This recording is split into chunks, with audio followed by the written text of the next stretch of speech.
Hello. Turn this down a little bit. I'm checking my sound through my phone on the stream, so hopefully it is okay. Yeah. Hopefully.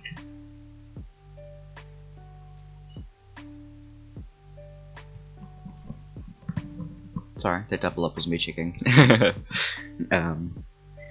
But yeah, I've found, at least I think, a way to have it working a bit better.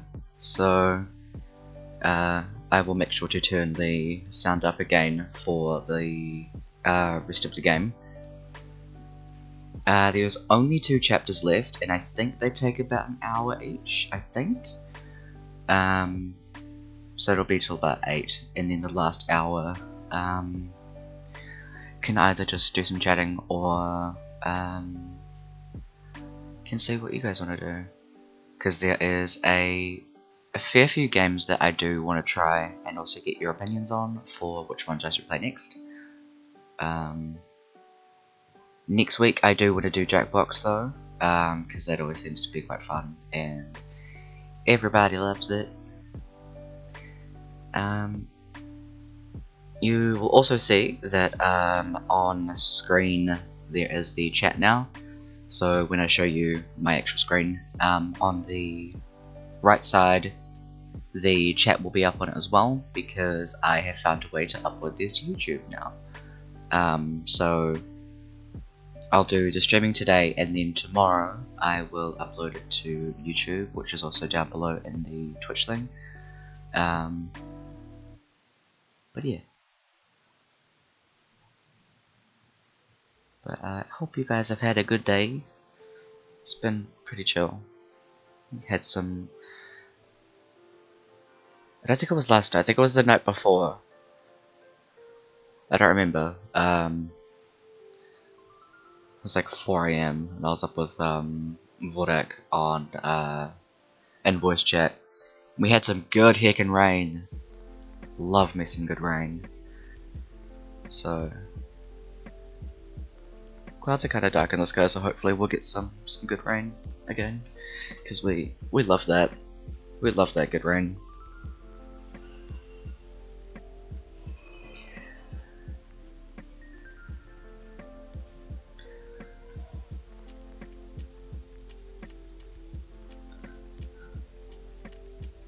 Get myself situated.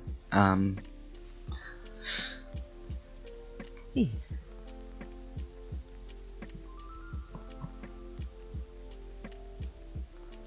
Am working on getting some stuff together for future setups.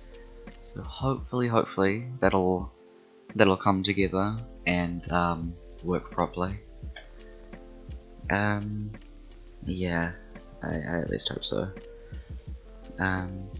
So when I open the game, it might be a bit fucky at the start, just because whenever games open for some reason, they love to just be at full volume. So I'll have to open it, jump to volume mixer, fix that. But whenever I click out of the game, it does this great thing where it closes the game. Not like closes it, but minimizes it, I should say. So I don't want to label it as flashing, but it might come across as flashing like. So just a heads up. I think, because like as soon as I open the game, it'll go straight into the story. So recap. We are a logger. I'm actually gonna look this up because my memory is shot. Oh,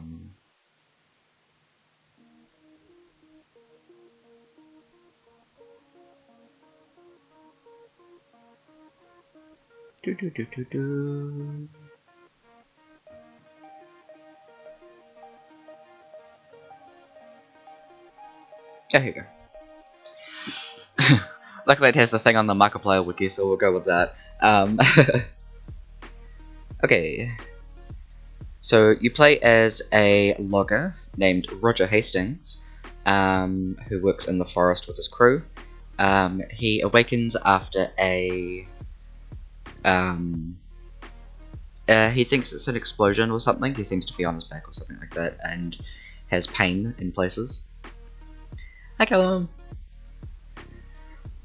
When he awakens to find his friends missing and no memory of what's happened, he begins searching, uncovering that some things should have stayed hidden. After this, you make choices that affect the plot, how to approach danger, who to trust, and who lives and who dies. So we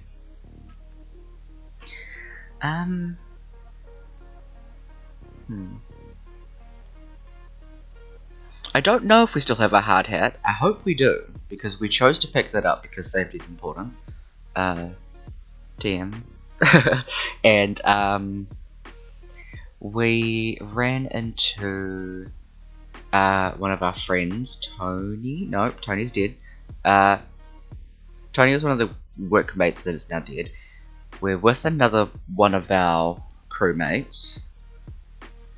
Oh god, what's his name? I need more information.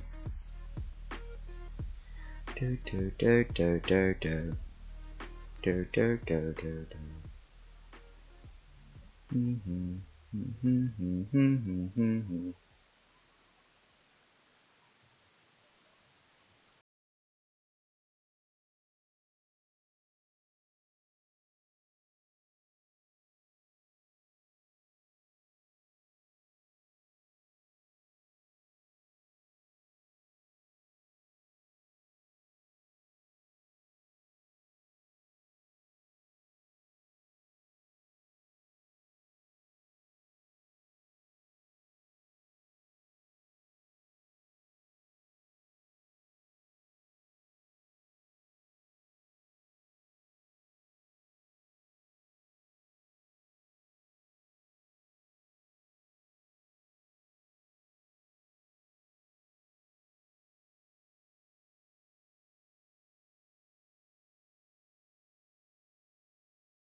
Couple of times when they did it, the rats had actually turned inside out. Which reminds me, caution, this can have a bit of gore in it, a bit of blood, just like on the ground and stuff like that.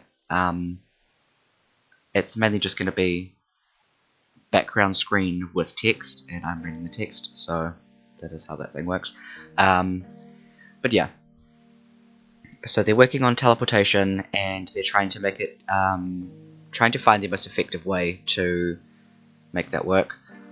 And while they were going through one of the experiments, a power outage happened, and something came out. And they're just calling them entities. They are not sure what they are, but they are kind of like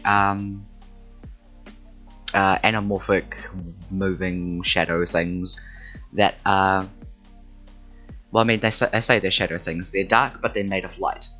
So, a bit backwards, but yeah. With that in mind, let's get into the game. So, again, like I said at the start, I'm gonna show you the screen, and then it's gonna go back, because games don't want to cooperate. Who the hell wants to cooperate? So this is the new little setup that we've got on the side.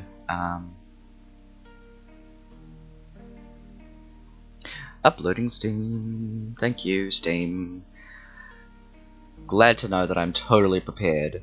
Always and forever. Don't worry about it. Yeah.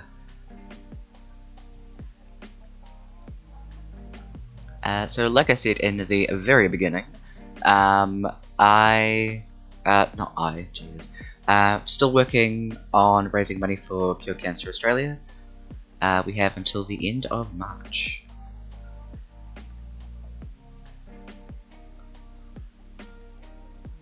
Okay, game's opening.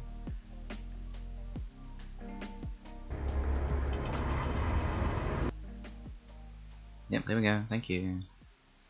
Let's turn that down a bit, but also I'm gonna tell Spotify to shut the fuck up. Okay. So I had Spotify about there, so that should be right. Turn it down on my ears. So, that was our last lot of stuff. We sent Marcus to heck because he's an asshole. So Marcus is in heck now. Hashtag heck Marcus. And sorry, that's my knuckles. I do that when I lose. So yeah. Just for testing audio. How's this sounding? You can hear the background music as well as me. It's pretty even, I'm hoping. Because I know last time, after the first chapter, the audio did a significant shift, which was very odd. I didn't click or change anything, so hopefully I've managed to change those audio problems. So before I begin chapter 4, I just want to check with the starting screen with you guys. So, we good? I know there's a bit of lag on stream, so I'll just wait. Oh god, that's fine.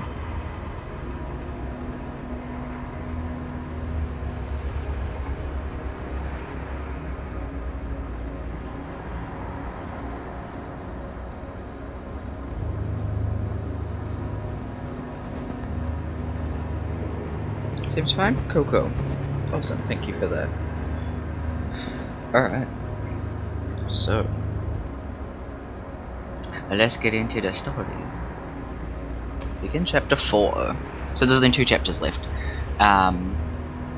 It should stay about this, but if it does change it I can just fix it. But yeah. Gotta get that good background audio, you know? Gotta immerse yourself. Okay. Let's see if I can read today. Alright. We're in the elevator.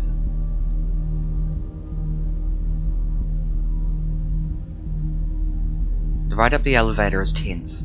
I take a series of deep breaths, doing everything I can to stay in control. Amy has gotten back to her feet, but her head is pressed against the elevator wall as she suppresses a series of sobs. I find myself trying to remember the way those creatures looked, but my mind seemed to shudder at the effort. I have seen something that is impossible. Turns out I can't read, guys. I have seen something that is an impossibility, a mockery of what I know is real. It fills me with terror that dwarfs anything else I have felt since discovering this facility. I try to focus my mind on something else, and that's when I remember that I've just murdered Marcus. I killed Marcus, I say, the thought feeling like jumping into cold water. Had you ever killed anyone before? Amy asks. No. He was gonna kill me, Amy says. I'm sure of it. Probably. Well, thank you, she says, but her tone is unsteady and her face is unreadable. I mean, I can believe we did it. He's an asshole. I guess he deserved it, she says. Her comment hangs in the air for a moment as we wait for the elevator to stop. So, I say, how did you end up here? She gives a nervous chuckle and a shrug. I used to work with the Pentagon. It was some pretty upper... That's not how you spell addiction. Echelon stuff that I still can't discuss. I assume this place is even more upper echelon? I don't know what that word is. I said, this place isn't even on the scale, she answers. If I had the job was a cakewalk compared to this. Then why stay? I ask. Because the money is ridiculous. I have a 13-year-old daughter already talking about Harvard. You do the math. Harvard, huh? That's ambitious. Oh, I know. She's a force of nature. Her dad ran off when she was 3, so for a long time it's just been her and me. Amy pauses before continuing softly.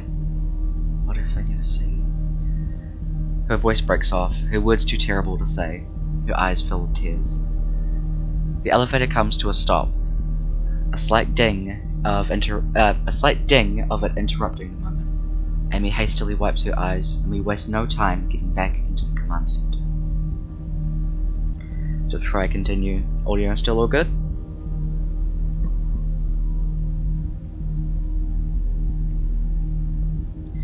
It's kind of hard to judge with these things because I don't know if it changes, because it seemed to have changed last time I streamed this game.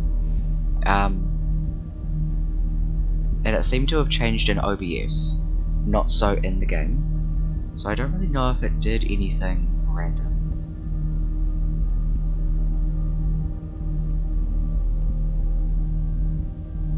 Really? I mean, I haven't changed anything. Hold on, the game's probably gonna vanish.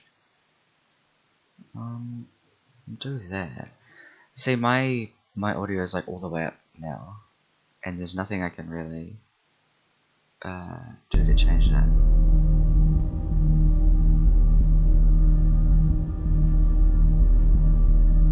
Oh, it does? Okay. I guess it depends on what system you're using. Not system, what you're using to watch it. But that's fine. Thank you for the heads up. It's still good to know. Yeah. I did turn the background up just a little bit more.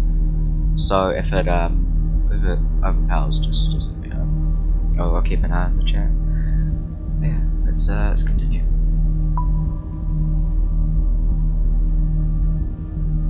Back in the command center.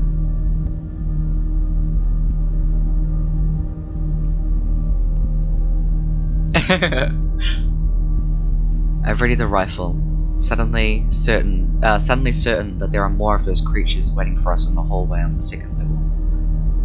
The hallway is clear, allowing us to haul ass to the command center. Once again, I find myself staring at the screen that shows my ruined worksite. Okay, Amy says, typing commands rapidly. Can't be that hard. It's alright. I need to burp now. Pardon. Okay. I keep peeking over her shoulder, my senses feeling as if the monsters are sneaking up on us, mere inches away. I then think of Dennis. Dennis is his name. And wonder how he's faring back on level 3. Is he safe? I look back on the screens and see that Amy has finally found what she's looking for. A prompt on the screen that says override of hangar doors and all level 3 locks require clearance code. Amy types in a number with shaking fingers, and the screen goes black for a moment. The moment the words override confirm come up on the screen, Amy jumps up from the chair and heads out of the room. We have to be quick, she says. We have exactly 20 minutes to open those hangar doors. Just fuck it, we don't have time to ask questions, let's go. I follow her out of the command center and bound back down the hallway towards the same elevator that brought us here. Amy punches the elevator button and the doors slide open. We're taking the same elevator back to the biochem room? I ask. Those creatures are still down there.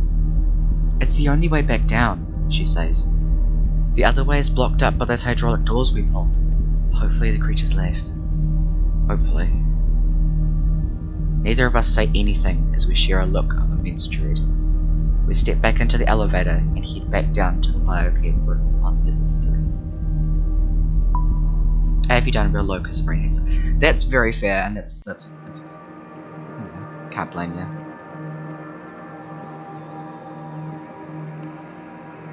As the elevator doors open, we peer out, looking to see if the creatures are still in the area, but it's all clear. And then Amy looks to me, her eyes are clear and strong. Marcus wasn't entirely wrong, Amy says as we start walking back towards the hangar doors. About what? I ask. About how I'm partially to blame for this. Why would you be to blame? Some of the things we do here, it's scary. We should have known that one day something like this would happen. Everyone here with knowledge of what goes on in level 3 is to blame, she says. It's a highly advanced research facility, I say, doing amazing but risky stuff. So, yeah, you're partially to blame by just working here, but I can understand the dedication. So why don't you tell me a bit more about what does go on in level 3, I ask. Are you familiar with the Large Hadron Collider over in Switzerland? I've heard the phrase, but that's about it. It's a powerful particle accelerator, she explains. Right now, they're using it to try and create what's called dark matter. It's theorized that this dark matter actually makes up the majority of the universe. But part of the universe is very different from ours. But parts of the universe are very different from ours. My guess is that the people in LHC will probably create their first dark matter particle in about 2018 or 2019. Oh god, it's happened! Here in this facility, we were able to create one almost 10 years ago. It was the key to our research.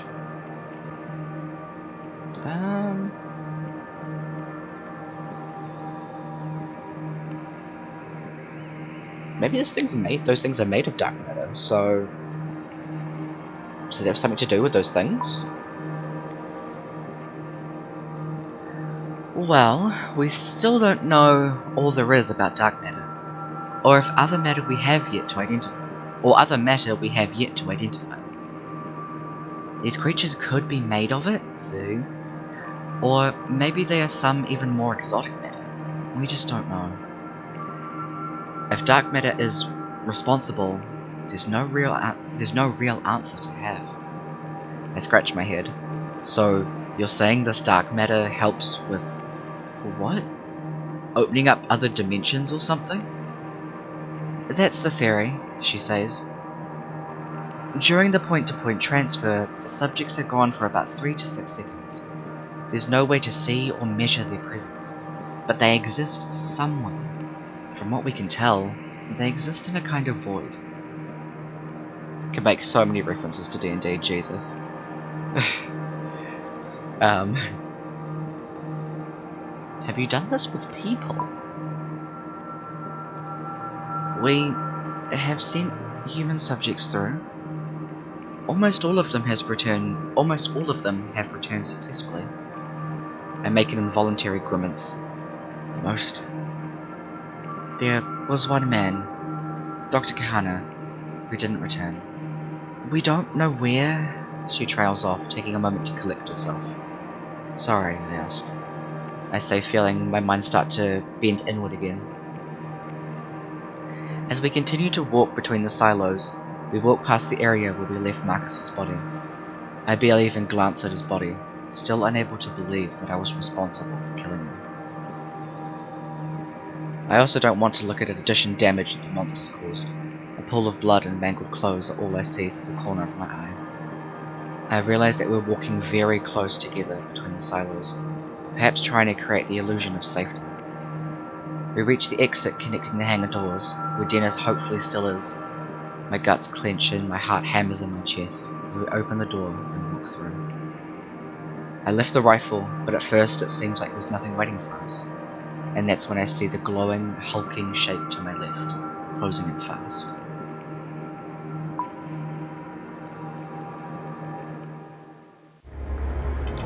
Yum yum, more jam!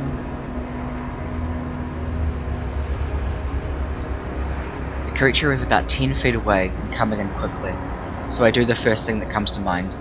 I drop to the ground, making myself a smaller target, and raise the rifle. I'm not sure if I should just unload on the bastard, or try and be choosy with my shots and weaken it, or at least slow it down. I mean, this thing isn't a real entity. You can't kill this bitch. Shoot to weaken. My shot causes the entire milky white frame to jerk on the floor. Oh, they weren't shadows. Cool. I was wrong. It flounders, its ghost-like tentacles writhing with rage as it cries out at me. It seems to turn and jerk away, parts of it appearing and disappearing every few feet. It moves down the hall and out of sight. I look quickly around for others, but there's only Amy. She looks at where the monster went with wide eyes. Her face is pale, and I wonder if, like me, she is able to feel her mind trying to retreat. Come on, I say. Let's find Dennis and get through those hangar doors. Amy glances at her watch and nods. We're already down 6 minutes. We turn towards the hangar doors, and I'm a little disgusted with myself, as the bloody scene that shocked me before now seems mild. Amy goes to work on the computer console, and on the side of the doors, she starts punching in keys before saying, This is gonna take some time. I thought you already unlocked it, I ask.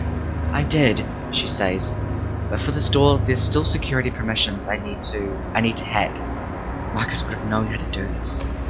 She trails off, and I decide to let her work. Then suddenly something slams into me. I feel my feet leave the floor and I'm literally thrown across the concrete. I look up in time to see one of the creatures. It's apparently in no hurry to attack me again, focusing on Amy instead. She's not armed. I need to come up with a plan to get this thing away from her, so she can focus on getting the door open. It raises one of its flickering appendages, making me certain that part of its makeup is pure light and energy. I could easily take a shot with my rifle, but my mind again goes to how much remaining ammo I have. The only other thing I can think of is to get it to chase me and lead it away from this room, somewhere. What should we do? I mean, can we distract the monster? I mean, shooting it is going to attract more of them here.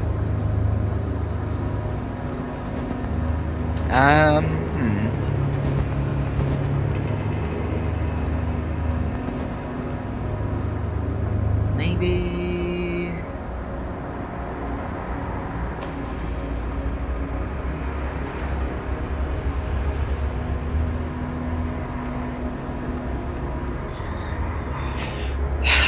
I mean, I'm gonna have to...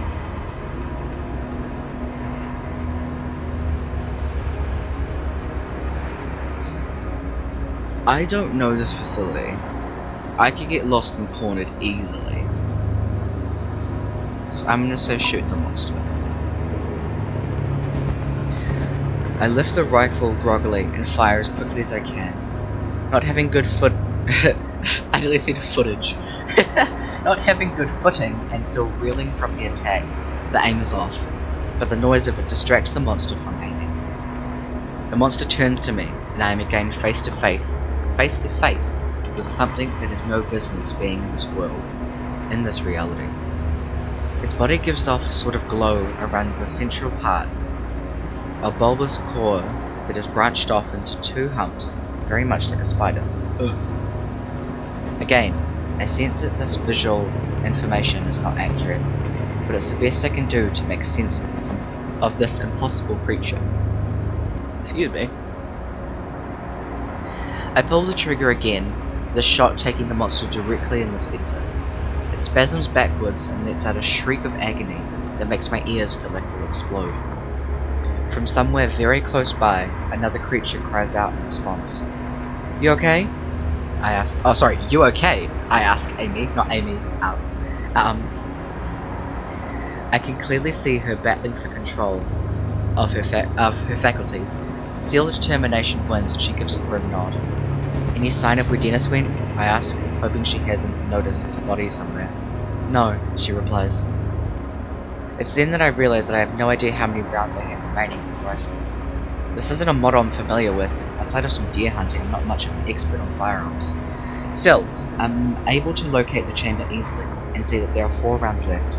Not great, but it could be worse. How are we on time? I ask her. 4 minutes. I'm going as fast as I can, she says. Amy does her best to focus on the keyboard, but there's still no sign of Dennis. Before I have time to look around, a screeching sound erupts from the other end of the room. I bring the rifle up in a shooter's stance and turn around. With the hangar doors right behind me, no sign of Dennis, and a closing window of time, I have to be confident. Yet, with 2 monsters coming around the corner, my body wants to shut down. The appendages seem to jump in time and space, reaching out for a split second independent of the body, and then disappearing back to where they came from. It turns and screeches at me, its glowing tentacles shaking out of its body. My knees tremble uncontrollably. Behind me, Amy shrieks. I feel myself losing control, my mind sliding into the abyss of insanity. I pull myself back from the brink. I've got to stay in control. Got 4 bullets. What'll happen if I turn away? I don't think turning away is gonna... Turning away would help my mental stance, I guess. But that doesn't protect us.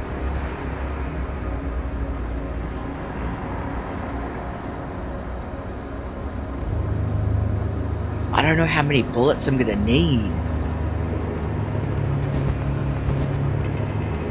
I'm gonna hope that Dennis has found some, and I'm gonna shoot it.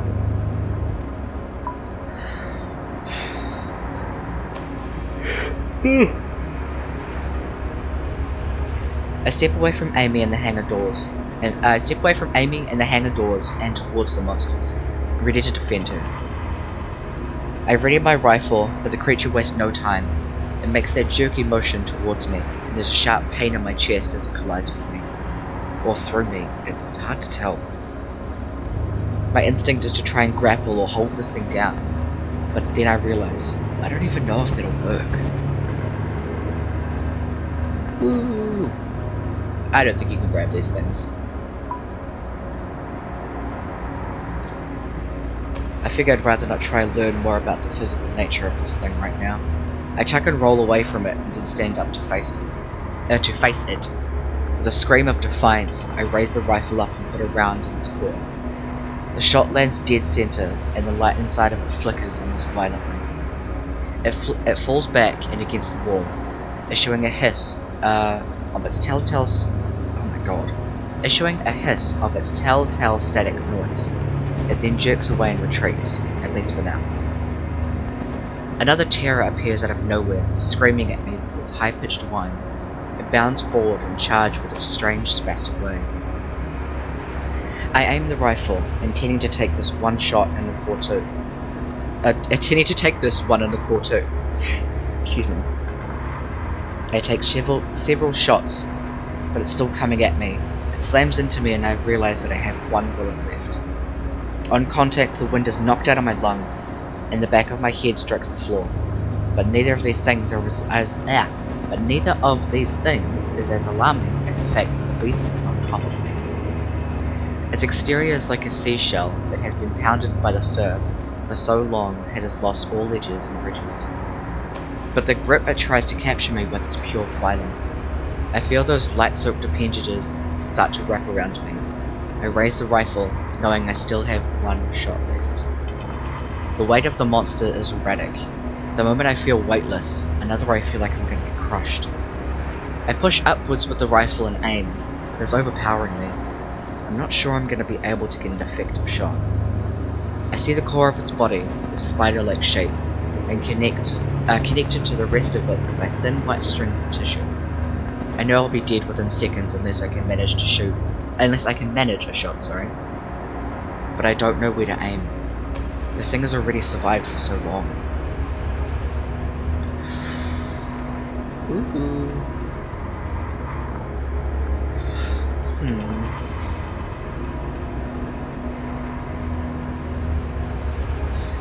I mean, by the center, do you mean the core? Because the core shots have seemed to work. I'm gonna assume that means the core. The creature is seconds away from tearing into my shoulder. I have to stop it now. I grunt as I try to angle the rifle in the direction of base formless core. Okay, good. The appendages begin tugging down on the barrel, and it's in that moment I pull the trigger, unleashing the final shot. Thank God I saved this bullet earlier. The shot aggravates enough to win me some breathing room. I save my shoulder, but this thing is alive and kicking.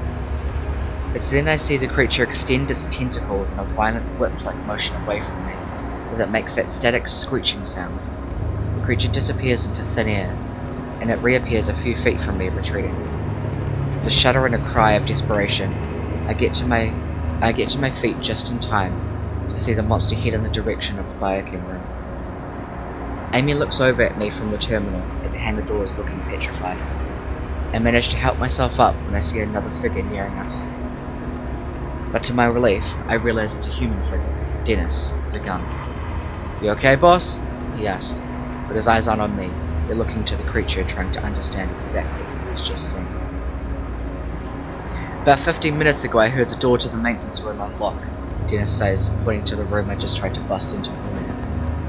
"Ah," Amy says. "When I did override up the command center, it unlocked all small doors down here, including that maintenance room. I went inside there and hid," Dennis continues, "and while I was waiting for you to come back, I found a massive trunk. There are a few guns in it, so I grabbed this one," he says, patting the shotgun. "Glad you're safe, dude." "Thanks, boss," he says. "Me too." Great. Now. How's that door coming along?" I ask Amy. She makes a few final key presses and says, "Done," before the door opens with the noise of hydraulics and a whoosh of air. Whoosh! Dennis, Amy, and I climb up and head through the doors. Moving on nothing more than adrenaline. I see her look longingly at the maintenance room Dennis took the shotgun from. "You get into the hangar," Dennis says. "I'll get us some more firepower." Satisfied with the plan, Amy heads through the door. We scramble inside, finally inside the hangar. Dennis approaches from behind, holding several guns and looking like a kid who grabbed an armful of Halloween candy. Amy reaches for a 9mm with one hand. Dennis turns to me and holds out a shotgun and a handgun for me to choose. Both look deadly. The shotgun looks more powerful, but the handgun would probably be more precise.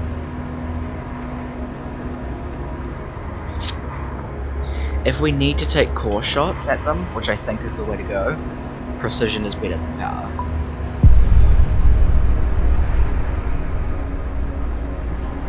I select the handgun, and am comforted by the way it seems to fit perfectly in my shaky grip. There are more creatures coming, as many as a dozen, and they're floating down the hall quickly, their tentacles slithering. The way their light seems to mingle together is almost beautiful. "Close the door!" I yell at Amy. She dashes to another terminal mounted on the inside of the hangar doors, and tries desperately to close them. "It's not working," she says with tears in her eyes. "The terminal's disabled." Dennis looks through the open doors, readying himself to shoot the first monster that nears us. Should we try slow a few down or just run for it?" he asks, his gun at the ready.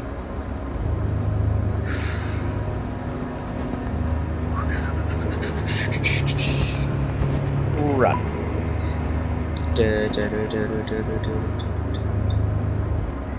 "Good idea," says Amy, and with that, we turn around and sprint into the hangar floor. Ooh, this place looks fancy. There's a little bit of jam. The room is enormous, so large that to call it a room seems silly. A large concrete floor stretches out below an expansive lofted ceiling. The area is mostly empty, except for one side which has rows and rows of barrels. Back on the far wall is a lit area that seems to expose more rooms, labs and machinery. Also in the rear of the hangars, I can see some kind of chamber or control center. Dennis and I follow Amy across the hangar floor. Behind us, a series of rough, slithering sounds tells us that the creatures have made their way into the hangar. From somewhere up ahead, a loud buzzing noise sounds out. It reminds me of the slight buzzing noise I'd heard from the forest, and a noise that got me into all this trouble in the first place. I look ahead and see in the far back of the hangar, a bright red light is flashing. There is a small hatch door below the light. That hatch is open, and I can see a shape inside it. I can barely make out the figure of a man standing there, holding an industrial microphone. As soon as I see him, I hear his huge amplified voice. It blares down over an intercom system. He sounds pissed. "I don't know who the hell you are," he says, "but this is a government facility on lockdown, and there are protocols to shit." I assume the curse coincides with the exact moment he sees the creatures. They are making their way through the hangar door. There may be 20 feet between us and the creatures. I act instinctively, firing twice as the handgun comes alive in my hands. One shot goes into the core of the monster, causing it to jerk backwards. Another shot slows down another. The accuracy I get with the 9mm is amazing. Amy and Dennis take the cue and start firing as well. The floor becomes littered with swirling white fluid from the wounded creatures' bodies, but they're not slowing down. The alarm keeps shrieking from behind us, and when I turn to see if anything has changed back there, I trip over my feet. I hit the ground hard in almost a comic fashion, slide several feet across the floor. From the ground, I see that we've managed to turn back 4 of them, but also I see that from my estimate, but I also see that my estimate of a dozen is off. There are at least 20 of them. Their sick, dim light. Oh my god, words. At least it stopped now. There are at least 20 of them. Their sick, dim lights, sinister and gloomy. Their appendages seem to bind together as they come forward. Take the shot! My only hope of survival is the man in the far doorway. Wow, Tyler, learn how to read. My only hope of survival is that the man in the doorway has somehow shut the hangar doors. His voice comes blaring through the intercom again, broken by the booming noise of gunfire that we're laying down. Run here, towards the isolated chamber. I'm not sure how much time we have. I realize that I can sprint ahead of Amy and Dennis. I can hang back and give them cover. I'm here. Oh, shit. Hi. We're about, I would say, halfway into chapter 4. So they've got the hangar doors open and they're going to the person with the proper help. So, yeah.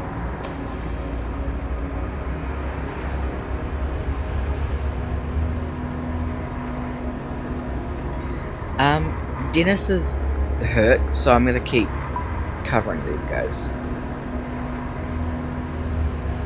Go inside where that guy is, I say. I'll make sure we don't have any of those things right on our tails. I'll hold them back for a while. I know it sounds it should say wacko, but no. I know it sounds macho, but it also feels like the right thing to do. I have to at least try to give us some kind of chance for escape. So as Amy and Dennis run through the doors, I blast the next thing that I can see moving. All I get for my troubles is that static-like hiss and high-pitched whistling noise. I'm about to beat them back for a bit, forcing them to scatter. Each flickering light is a small victory. If nothing else, I'm buying Amy and Dennis time. When I'm certain there's nothing more I can do, I turn and run. I hustle quickly, catching up to Amy and Dennis, who stop and provide me with some cover fire. There, Amy says, pointing to the small door where the man is standing earlier. The swarm is less than 15 feet away, so furious that they're pushing through one another to get to us. I raise the handgun and fire, taking my time to aim. I hit one of the spider-like parts of its body. I fire again, this one taking one in the core. I place 2 more rounds in this creature, eventually causing it to move backwards. We're in the middle of the hangar floors now, with the isolation chamber ahead and the monsters behind. Beside me, Dennis also fires. The kick of the gun jolts him, probably a result of him being weakened from the blood loss. His shot lands true, though causing a jerking stumble and a flickering of its light. "We're almost in," Amy yells, as we get closer to the door we hope will save us.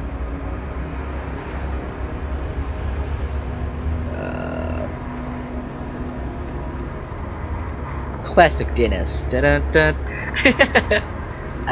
Amy and Dennis to go first. Dennis is hurt, so they're kind of prioritizing him. "Get inside," I tell Amy and Dennis, motioning them to get moving with my gun. I open the door and give Dennis a push towards it.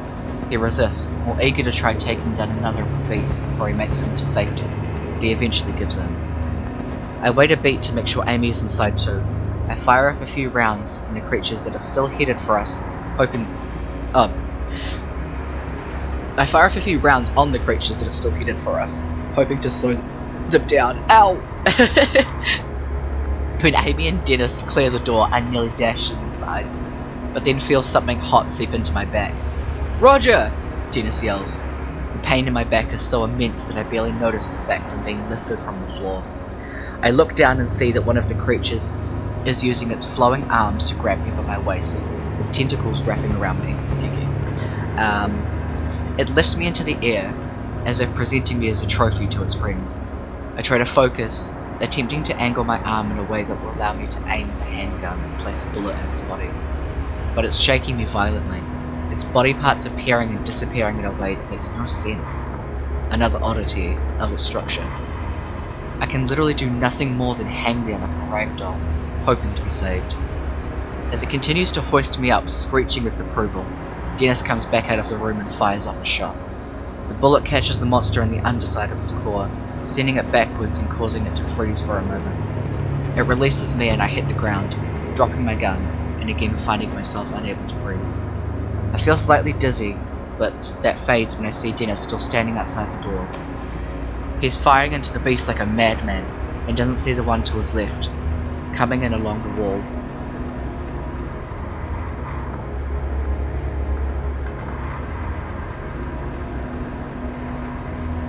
Yes! It's the circle of life! Except this really isn't the circle of life, it's the circle of fuckery.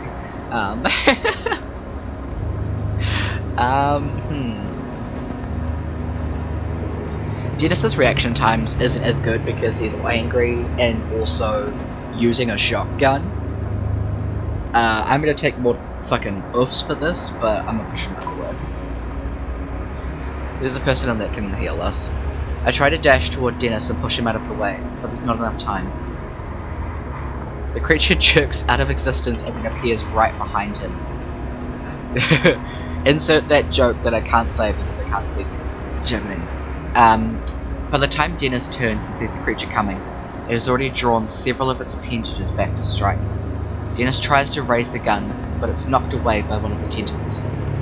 A second tentacle strikes Dennis, and Dennis is spun around and thrown off balance by the attack. Dennis catches himself before falling. A third tentacle wraps around Dennis's forearm, and I can see it squeeze, tightening instantly. The tip of the appendages passes clean through his hand, its blood-soaked tip poking out through his palm. Dennis's face grimaces with pain as he tries to wrench his arm free, but the creature's tentacle has his hand speared like a nail through wood. He Jesus! In a moment of dark clarity, I realize that I can free him with a clean shot of the monster's tentacle, but it will likely mean blowing Dennis's hand off. "Dennis!" I yell over the creature's high-pitched static sound. Can you get free? I have a shot, maybe." "No!" Dennis gasps as the creature tosses him around by the hand like a puppet. "Don't shoot, I can get free." I can't tell if he's right, but another monster is starting to encircle him. I need to act fast. Oh my god! Equivalent exchange!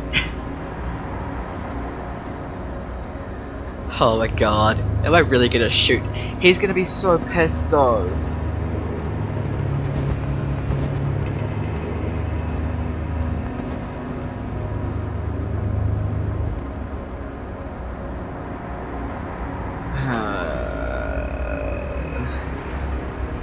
See, if he can get away, then he's gonna get fucking kebabbed again.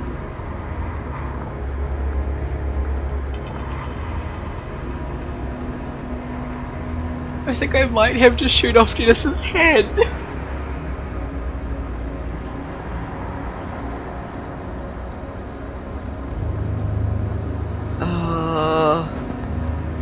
Oh no.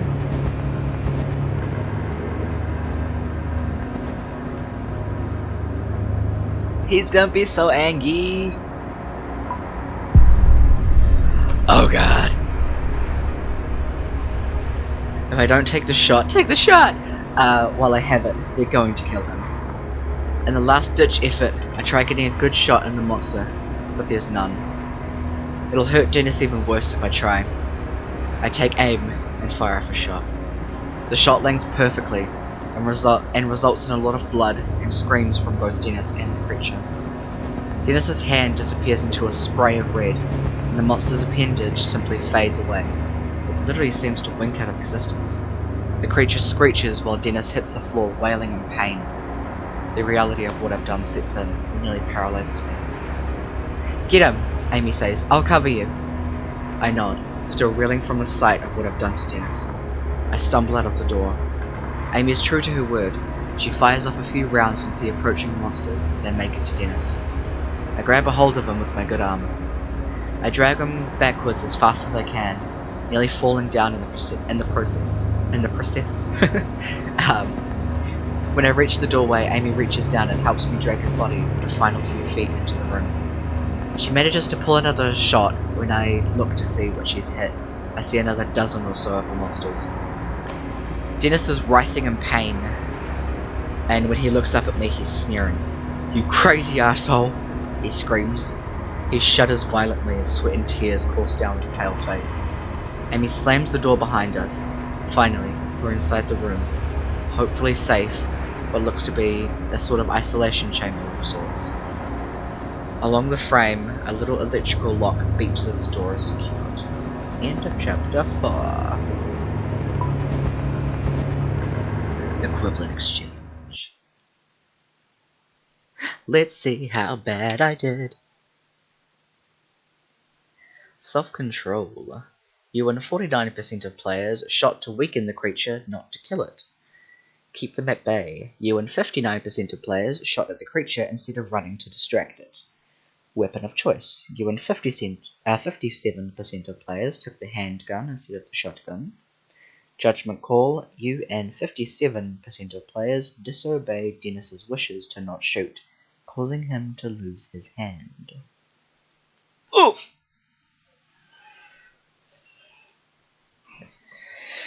Well, it's not like he can flip me off.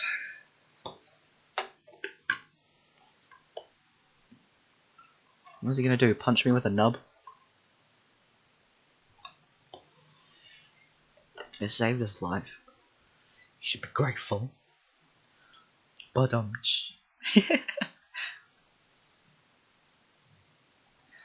okay. I'm quickly just gonna refresh this so the game's gonna vanish for a quick sec.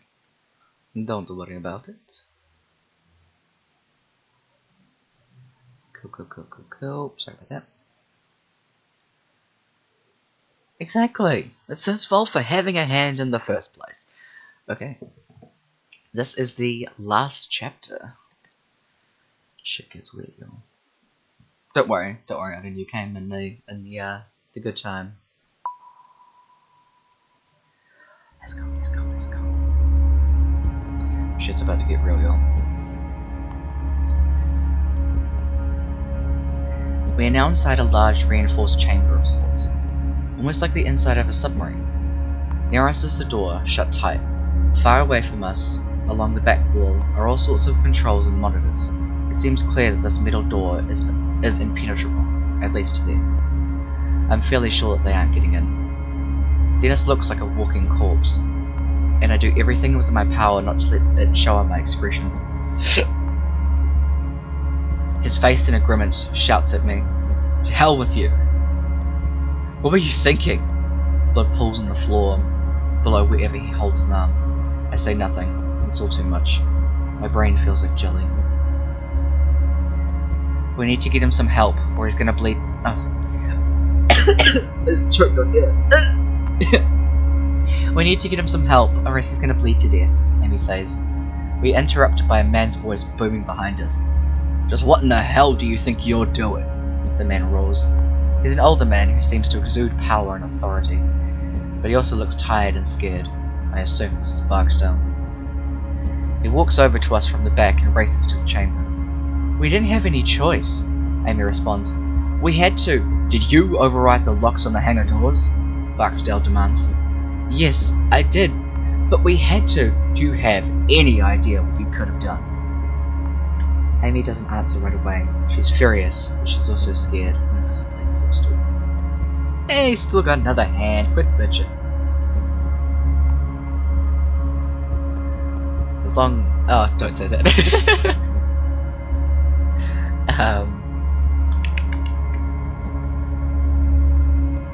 Well, I mean, I just said, I assume this is Barksdale, so, I mean...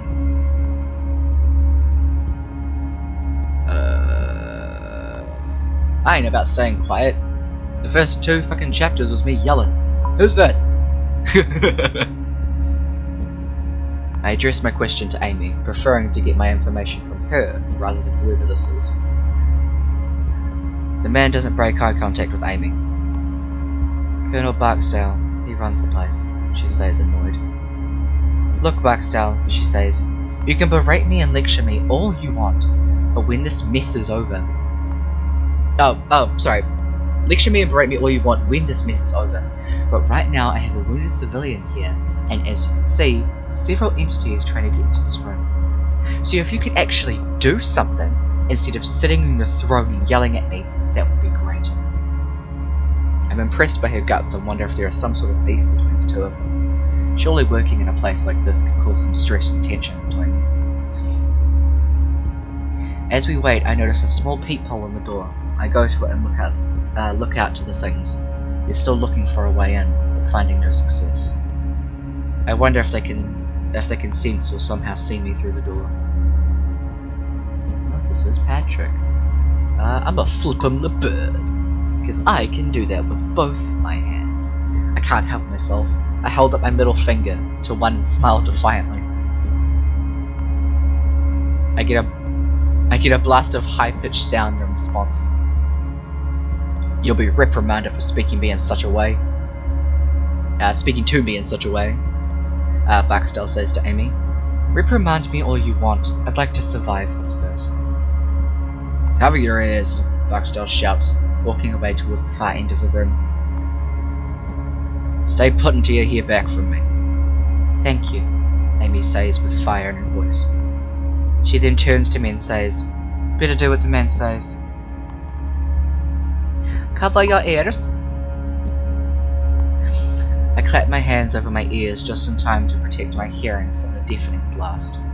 I'm still bleeding and the sudden movement to cover my ears makes me feel dizzy. Dennis clumsily covers one ear with his hand and one ear with his bandaged arm. When I see the shape he's in, I get myself in check. Compared to Dennis, I'm in tip-top shape. I did that. I took the shot! That took his hand off. I need to make all of that mean something.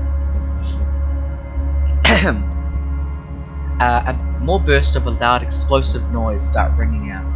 I look through the peephole again, and I see the core of one of the beasts explode. It vanishes into a puff of smoke and clear liquid. Looking to my left, I see Barksdale in a shooting stance at the far end of the room. He's firing through a small slit in the wall. He's using some high-powered weapon, the likes of which I've never seen. I see a slight movement as the gun kicks, accompanied by a flicker of white light. Immediately another monster is down, his tentacles flailing around aimlessly, as most of its core is torn through. I instantly feel gratitude, an immense satisfaction in knowing that they are being picked off in such a way. Have a rest, I'm fucking tired, dudes. I slide down against the door and simply wait, listening to the occasional patter of what I assume is their blood on the wall. Sorry. I don't know how much time passes, maybe 5 seconds, maybe 5 minutes. I don't care. It feels nice to let out. When the firing is over, I barely even notice it. Soon after, Barksdale walks back in, over to our side of the room. They're all gone, Barksdale says, and I've resealed the hangar doors. How'd you kill him like that? I ask. Classified weapons that, quite frankly, you have no business being near. Amy gets to her feet and returns to the panel on the wall. Thanks. How bad the other civilians hurt? One's in very bad shape, Amy says. He's lost a hand and a lot of blood. The other's not too bad. I see lacerations on his back, and that's about it. Okay, I'll have Strickland get the medkit.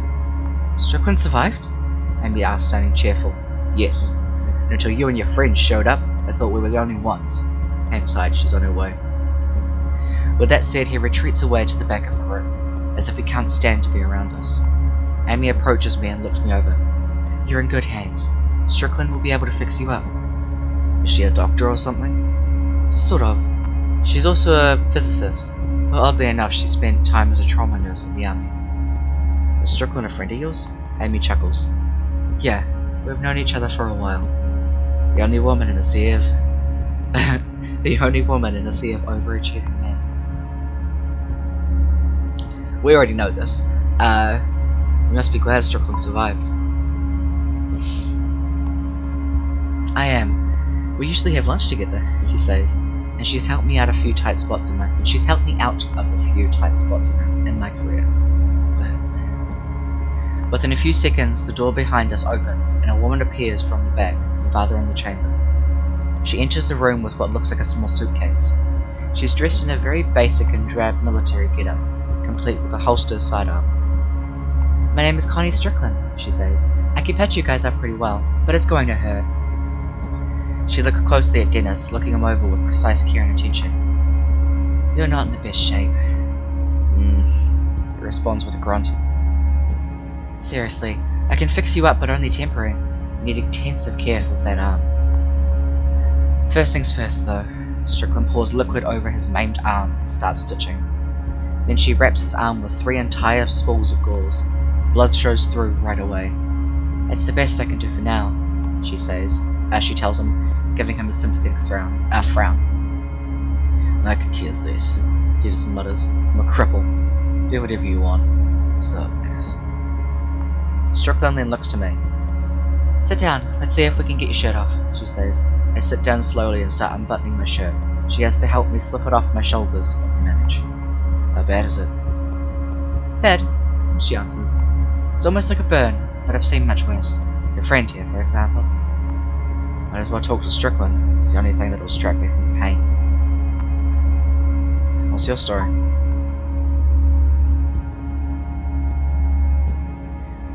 Strickland rolls her eyes as she gathers up a needle and some thread. I was always into fringe science. I studied in labs where these eccentric Russian scientists were being funded by the US to work on combining DNA types. I sort of became obsessed with perfecting human physiology while I was a trauma nurse in the army.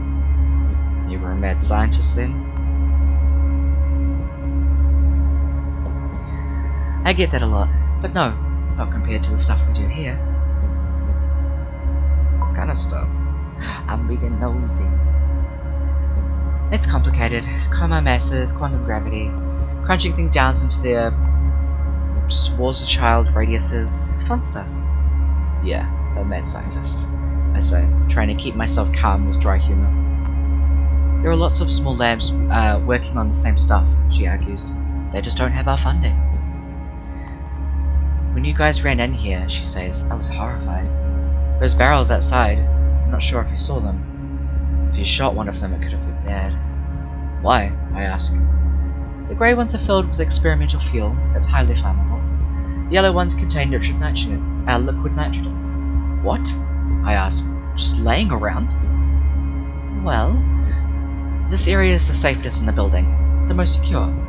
Well, used to be anyway. And take this, she says, handing me 4 pills. Painkillers. They won't work immediately, but they'll dull the worst of what you're feeling. Are these the best idea? Would they make me dizzy or out of sorts or something? All I get in response is an annoyed, determined look.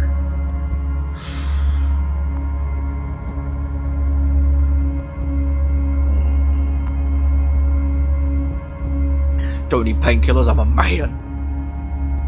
No.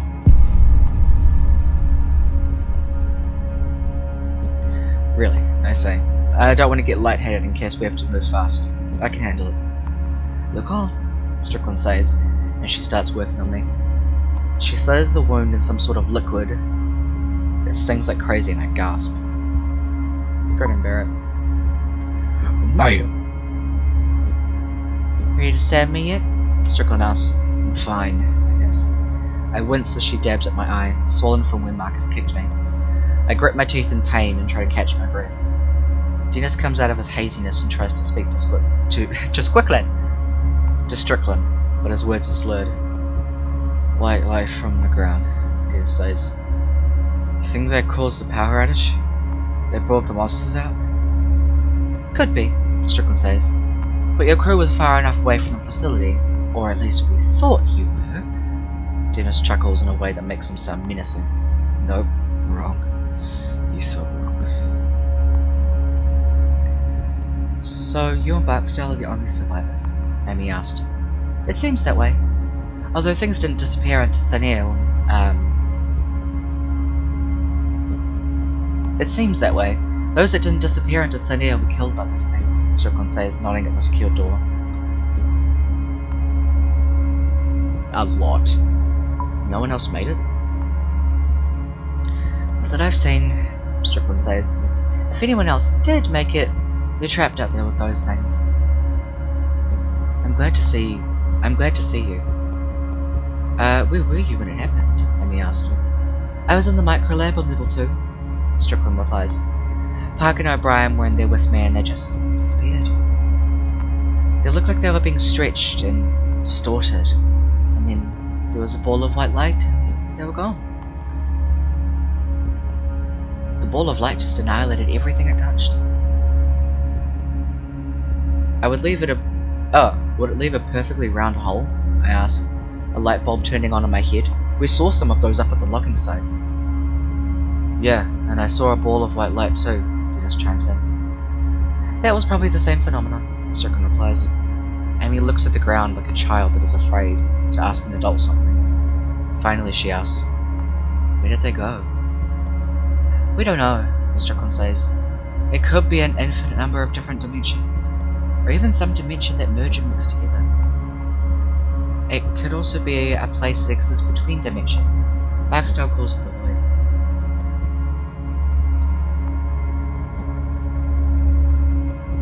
How's that possible? We don't know that just yet, Strickland says. Our understanding of space-time is evolving. Especially when you start warping it like we've been doing, Amy adds. That point seems to be the end of the conversation, as both women fall quiet. I wince through the rest of Strickland's stitching, feel the tug of my skin, but thankfully no more flowing blood. Finally, Strickland says, "You're good to go." She looks over Dennis one more time. He doesn't so much stir when she rechecks her work, but she's already having to remove the gauze on his wrist as it's soaked through with blood. The wound looks like it's starting to clot, so that's good at least. I stare at the floor as Strickland does what she can. Will he make it? I ask. I'm not a doctor, Strickland says. Not really. But based on the bit I do know, I'd say it's about 50-50 right now. So have you and Barksdale been able have you and Barksdale been able to contain all those creatures? Amy asks. Strickland appears shocked. Clearly not the reaction Amy was expecting. Contain? Are you nuts? Do you not know what's happening? Amy's eyes widen in fear and confusion. What do you mean? What's happening? Other than the initial experiment factor. The anomalies are becoming more numerous, and further from the source, Strickland says. The casual humour in her voice is now gone. Further from the source? From the location of the original experiment, she says. The experiment caused the first doorway to open, but it set off a chain reaction. They are gaining momentum along the geodesics emanating from the facility. It's these pockets of exotic matter and negative energy that are letting those things in. The hell does that mean? It means, Amy chimes in, that those doorways and monsters are starting to appear all over the facility. Maybe even the surface. Not yet, luckily, Strickland says, but the doorways will start appearing on the surface, and it won't stop there. The anomaly's reach could extend infinitely as far as we know. Those entities will appear on the surface, in other states, in other countries. Holy shit, I say. You mean the world is gonna be overrun? The horror of the past few hours has made me ready to believe anything. But this is almost too much. Unfortunately, yes, Strickland says. My god, Amy says, stepping away. Isn't there anything we can do? There is a last resort, Strickland says, her eyes darting over to Barksdale at the back of the room. There's an emergency failsafe switch. What? Amy says. I've never heard of that. Where? You weren't cleared for it, Strickland replies. And that switch, Amy says, is the way to stop this? Yes, Strickland says, seeming uneasy with the conversation. Why haven't you hit the switch already? Well, there's two problems with hitting it, Strickland replies. The switch is our razor. It destroys the entire facility. It terminates any systems or experiments that have been conducted. It's also an emergency shutdown for interdimensional travel. It puts an event horizon around the facility. What the hell is that? I ask, incredulous. It's the perimeter of a black hole, she replies. The boundary inside which nothing can escape, not even light. So the first problem is that we'll all be killed, sucked into a black hole before we'd have time to evacuate. Second reason, Strickland whispers, suddenly quiet, is that Barksdale won't allow it. What? Amy gasps. Why not? He wants to allow those things to flood the surface? Thousands, millions will die. Strickland puts her hands up, silencing Amy. They both peer over to the far side of the room, where Barksdale has his back turned. I know. He says he doesn't care. He says he'll happily be rid of the oversight so he can continue his work. The oversight? Amy almost screams, regaining control of her voice, but Strickland gives another look of warning. You mean our government? Oh, you mean our government? I ask. He's aware this could disrupt, even topple our government, and he doesn't care? Strickland sighs. Barksdale is... Well, he's off the range right now. He's gone rogue, and he's armed. This comment makes me look towards the handgun I brought in with me. I'd nearly forgotten it in the last few moments. While Barksdale has his back turned, I take it in my hands and slide it behind me. Just in time, too, as Barksdale walks over from the back of the room to our side of the chamber. He gives Strickland a suspicious look before speaking to him. Are the two civilians gonna survive? He asks. Dennis chuckles at this, and I'm relieved to see that his eyes are open. He gives a lazy thumbs up. One is stitched up and one's good to go, but the other one here is in bad shape. He needs immediate medical attention. Understood, Barksdale says. Amy, it's quite nice to see you've survived. Oh, sorry, Amy, it's quite nice to Amy, it's quite nice to see that you have survived, he says. Were there any others? And the aloof way this arsehole is talking to us is getting under my skin. A guy named Marcus that works on the first level. From IT, Amy says. Well, that's all I know for sure. Marcus Prescott. Oh, Pabscott. Yep, Pabscott. Barksdale says. Where is he?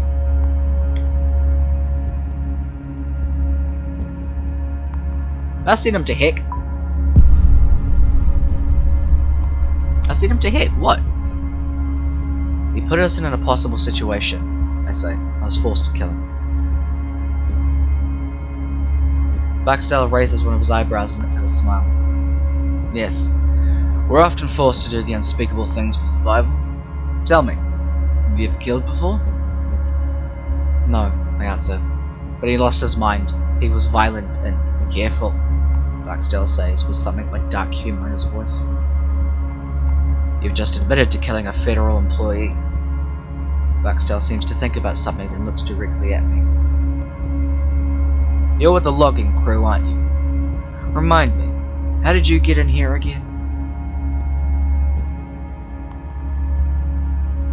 He is an a-hole. We're looking for our crew. Ah, makes sense. The cloaks for the entrance shed are tied to the primary source, Barksdale says. And we lost the primary source just before the experiment failed. Cloak? I ask. Yes, Strickland says. The shed you entered usually not visible to the naked eye. Depending on the power sources that were damaged, Barksdale continues, could have also shut down the locking systems before the backups kicked in. Everything is starting to make more sense now, from the very start. Excuse me. It seems peculiar that it would be so easy to be able to walk into a place like this.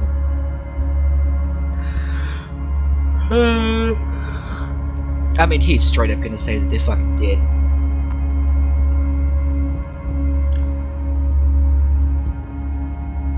I mean, I feel like we know both the answers to these questions. I feel like he's not gonna tell us shit either way, so I'm just gonna be nosy. Your crew hit one of our main power lines. We aren't sure exactly how, but we know that that's what did it. You're trying to blame this all on me? I'm wrong. The timing was unfortunate, Barksdale says. It was the rest of our crew. Your crew? He asks. Frank? Joe? They're gone. Gone? Gone where? Dennis asks, his voice trembling. They were annihilated by the antimatter pockets created during the failure. A bright ball of light destroyed them. In the aftermath, all you would see would be a round hole in the ground. Barksdale says this like he's sharing yesterday's sports scores. I let my face crumble into my hands, and I suspected this. All this time they were already dead. Behind me, Dennis lets out the beginning of a song. Damn it. Damn it! He mutters over and over. So, what do we do now? Now? It's time to continue our work, Barksdale says calmly, turning to the instruments on the near wall. You're insane! You want to keep your little toys to yourself? I say, my teeth clenched. And you're willing to unleash these monsters on the world to do it? Indeed, Barksdale says. I want to continue my work. Other researchers will eventually discover what we have, sure. But I want it to be me. This is my laboratory. These are my experiments. The work I've led here will earn me my place in history. And quite frankly, I don't need to explain it to you. Up on the surface, they'll struggle to defend themselves, since they won't know what they're dealing with. I have the necessary weapons. And after a few months, who knows? Maybe I'll decide the world is ready for me to help them. And well, we'll go from there.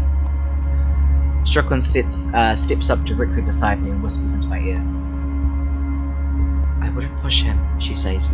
He's usually very logical, but this whole thing has pushed him into somewhere else. He's, well, off. He turns his back to us as he says this, walking to the far side of the chamber, like we're some kind of distraction. Amy takes this opportunity to whisper to us. We need to hit that switch, she says. It's the only option. What he's saying is murder, treason, genocide. She looks over to Strickland for support, trailing off. Strickland looks to the ground, clearly torn. She won't look anyone in the eye, and makes an effort not to look at Barksdale. He seems distracted with whatever instrument he's studying on the far side of the room. At this moment I realise my body feels like a bomb that went off inside it. Maybe those painkillers wouldn't have been so bad. Strickland finally whispers a response. Even if we decide that we want to hit that switch, Barksdale won't allow us.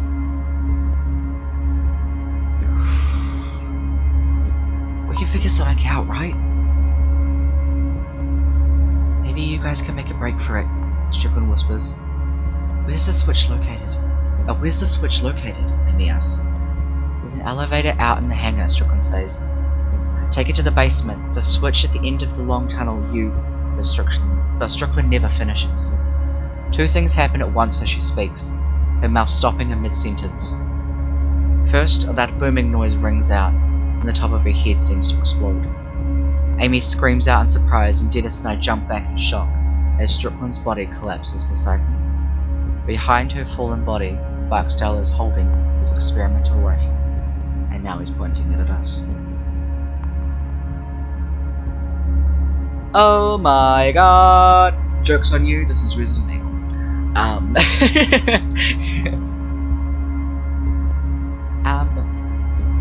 I am going to quickly get a drink of water, and go to the bathroom. So, give me 1 second. So, quick bathroom break as we process the death of this lady. BRB.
Bruh.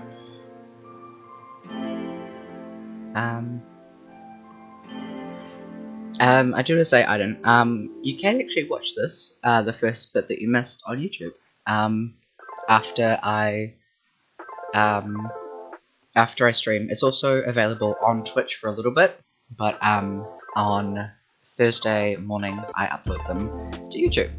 I've only just started doing that, so yeah, it'll be up there tomorrow, so you can watch the first little bit of it. The link for that is down below on Twitch. But yeah.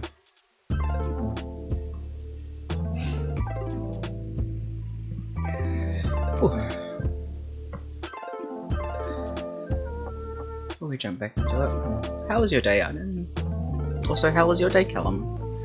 And Fordek, if you're still here, and the other 3 mysterious people that I don't know are here.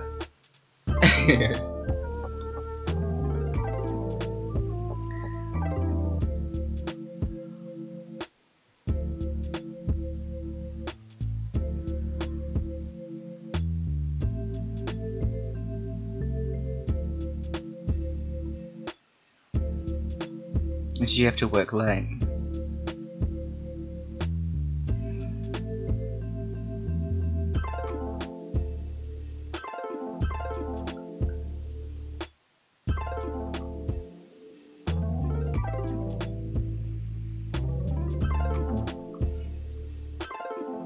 Oh, that's good. Unless you didn't have to stay like ages.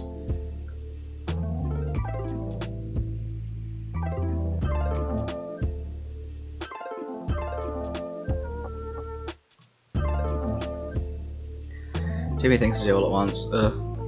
Stacks on stacks on stacks.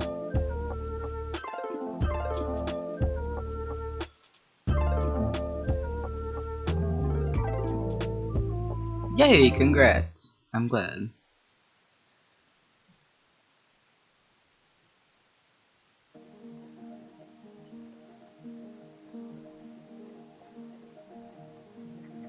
Is there someone about the representation? In media?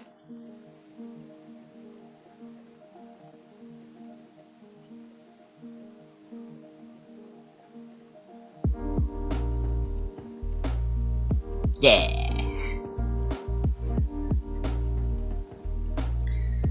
Because there's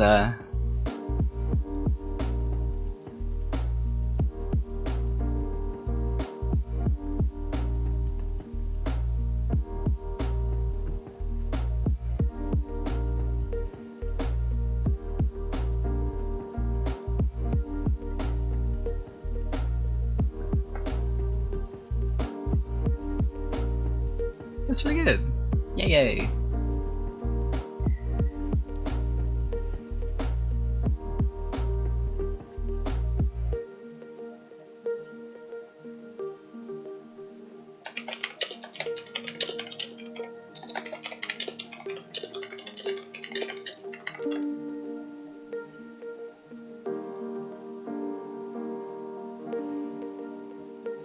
I don't need a capital S on Saga.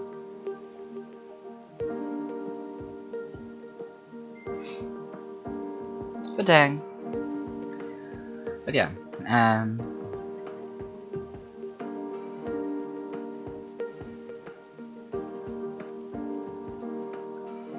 awesome.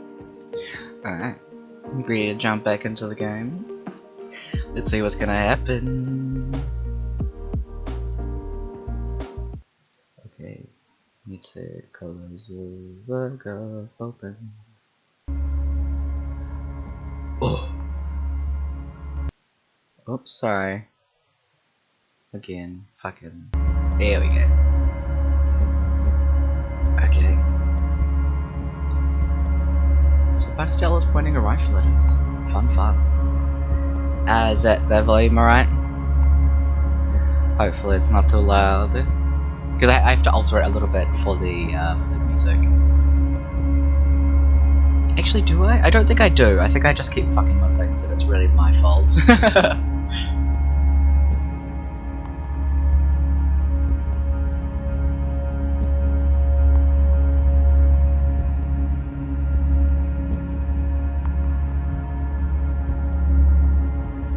Got that good music going. Yeah, go. Awesome. Thank you. Let's continue.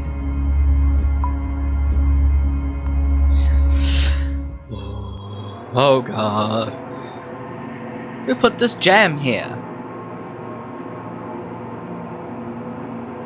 I wonder if Barksdale is even crazier than Marcus. He just shot a woman that worked for him to keep it quiet. Surely he won't have an issue with killing me. Now, Barksdale yells. No more whispering. No more secrets. You three will stay here. And get away from that door. If anyone whispers one more thing, I'll blow your heads off. My mind is racing to figure out ways to get through the secure door into the hangar.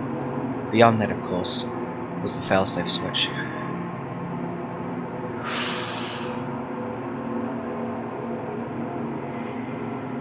I have no doubt in my mind that I'll die. I may just call him insane and he doesn't do shit. Let's see how far we can push him. With narrowed ideas, I resort to something I know how to do well. Be noisy. Yay! You moron, I say. With someone in such a position of power, you think like an idiot. Kill me. Go ahead. But then you better get someone out into those woods to move my equipment. You really want the police snooping around a wrecked logging site for missing loggers?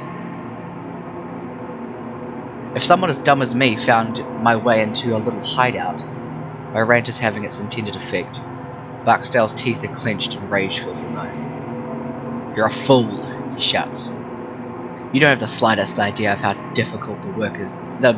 How difficult the work we do here is. How advanced and world changing.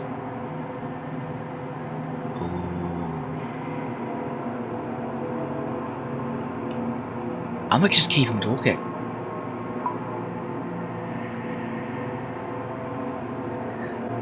He's so edgy. He just wants some jam. He's making his own jam. You scientists think you're so smart, I interrupted. But you have no common sense.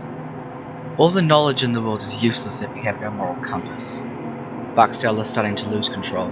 His breathing intensifies. If you think for one moment that you could do, as quickly as I can, I raise my gun and fire. I don't even take aim. I just fire in Barksdale's general direction. Barksdale takes off running. My shot misses wide as he runs for cover at the back of the room. That's all I needed. Amy also fires a shot to keep him under cover as we head for the door. Amy pushes the button and the door swings open. Barksdale will be on us in a second, so we dash out into the hangar, ready to defend ourselves. This is gonna be interesting and very dangerous.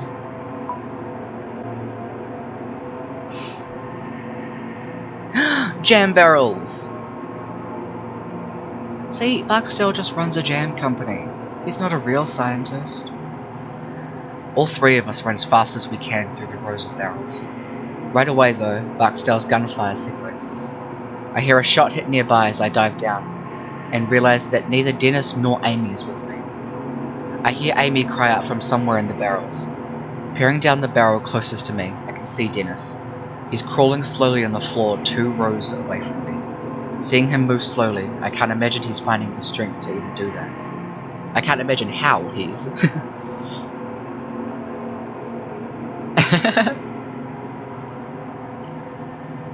Stop all of this nonsense, Barksdale yells at us. I've got a good mind to shoot the fuel and kill all of you. It's then that I realize that not getting away from these barrels may be our death sentence. Tell him to get away. I didn't realize that this is what streaming is. Sometimes. Before I can do anything, a shot comes from the isolation chamber. It's immediately followed by a pinging sound and a massive wall of heat. I feel the heat before I feel the force of the explosion. It occurs several rows ahead of me, but I can still feel the physical pushing. I hear Dennis scream, and then the clanging of metal. That's when another barrel explodes, and then another. I realized that I could run.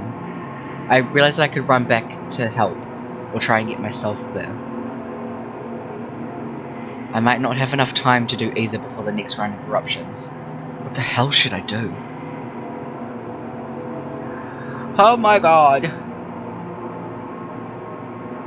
I mean, I've got him this far. I gotta help my dude. Burn, baby, burn. Just go and burn, oh. My instinct to help overcomes my instinct to survive. If I don't help them now, the exploding barrels will leave Dennis and Amy as good as dead. I turn and start heading their way, but I'm not quick enough. Another barrel blows up between us and throws me back across the hangar floor. My face and arms scream with unimaginable pain of deep burns as I am lifted from the ground and tossed forward by the explosion. I slowly muscle myself up off the ground to regain my footing. My entire body feels sore, begging for me to just stop. I look back for Dennis and Amy. The scene is not promising. Neither of them seems to be able to move on their own. Dennis is lying flat on his face, unmoving. Amy is about 20 feet away from him. She's wailing in pain and clutching her leg. Behind them, I can see Barksdale looking for a shot through the fire and evaporated liquid nitrogen. I fire up a single shot just to get him to duck back down. I look back out and Dennis and Amy, and I see the fire nearing the fuel barrels. I can maybe keep Barksdale pinned down long enough to pick them up, one by one, and help them walk back to the elevator. But more barrels could blow any moment. I might only have time to save one of them.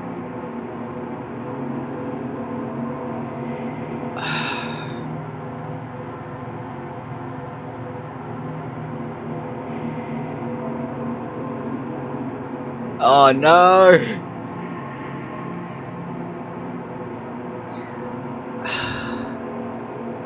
Dennis is so badly hurt. Like, what if he doesn't make it that far?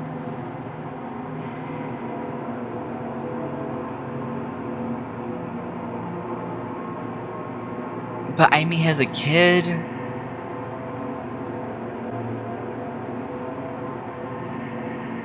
Ah, fuck, you're right.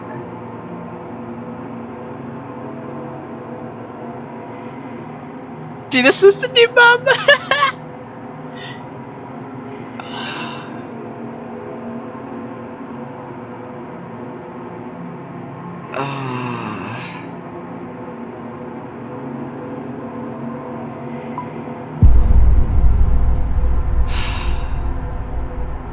I take a deep breath and sprint back out into the open, among the fire and heat.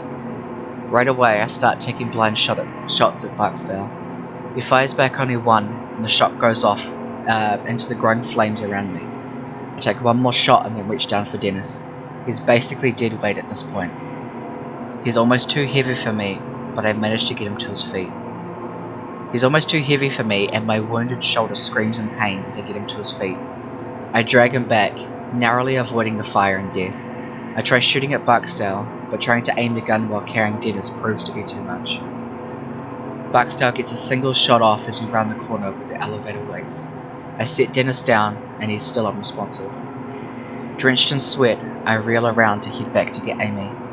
I only make it a single step before I see her. I open my mouth to call out to her, but an explosion right beside her cuts me off. She is shoved hard to the left from the force of the explosion. I run to help, but Barksdale is firing at me again. I give Amy one last regretful look, and then rush back to the elevator with Dennis. My nerves are drenched in fear and adrenaline. When I reach out to press the call button on the elevator, it feels like I'm watching someone else do it. As Dennis and I step inside, the motors of the elevator squeal like dying dogs. It's an old service elevator, made of wood and metal, like something from a coal mine. As the elevator slides down, the light from the flames give way to complete blackness. Now it's just me and Dennis once again.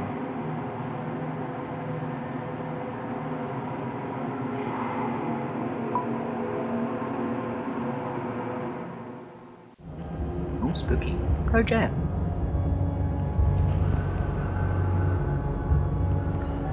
I lose track of how long the elevator descends.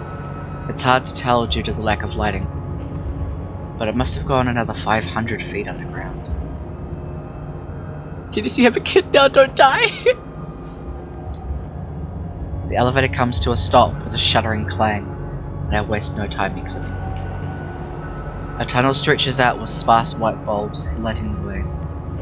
Most of the wall is made of raw earth and rock, but there are boards and concrete slathered in areas used to reinforce the tunnel. I see a warning sign posted on the wall. I want to read it, but there's not much time.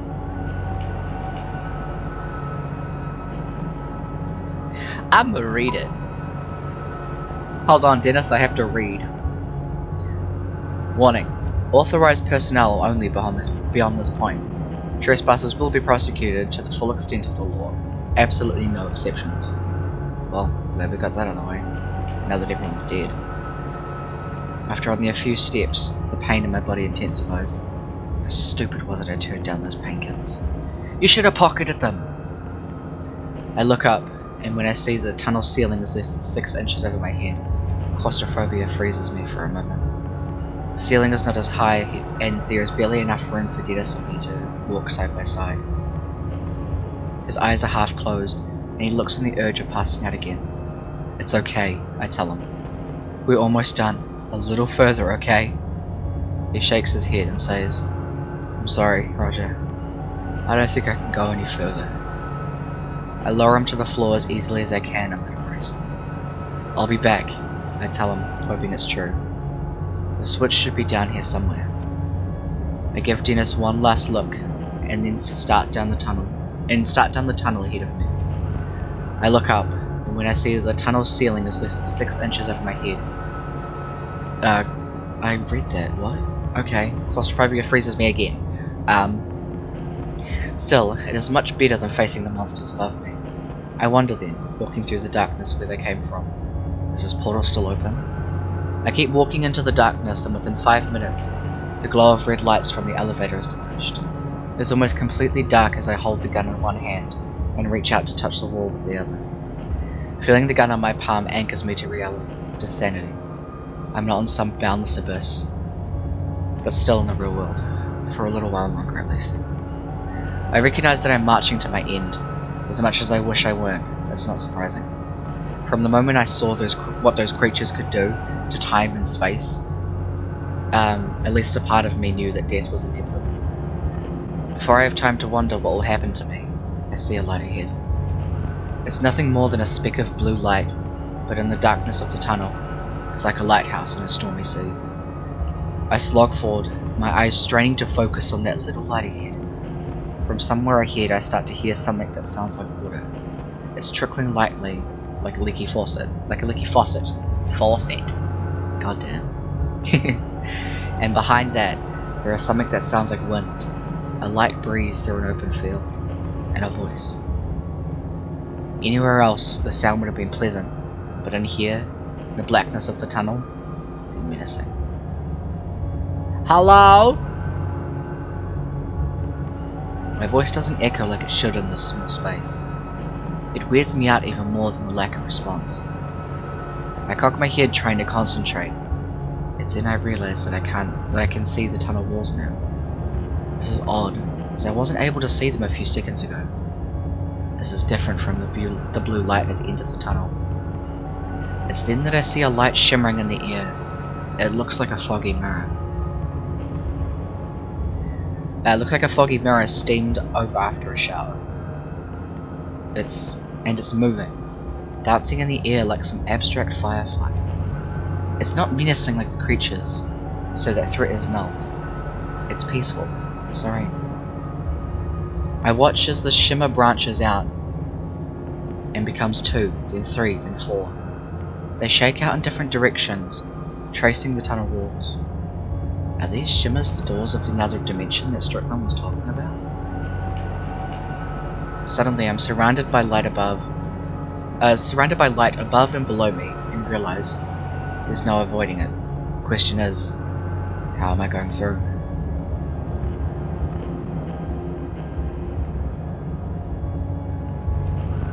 Okay, hope you have a good dinner. I will catch you later. Okay. I'm sorry you have to leave, we're almost getting to the best part.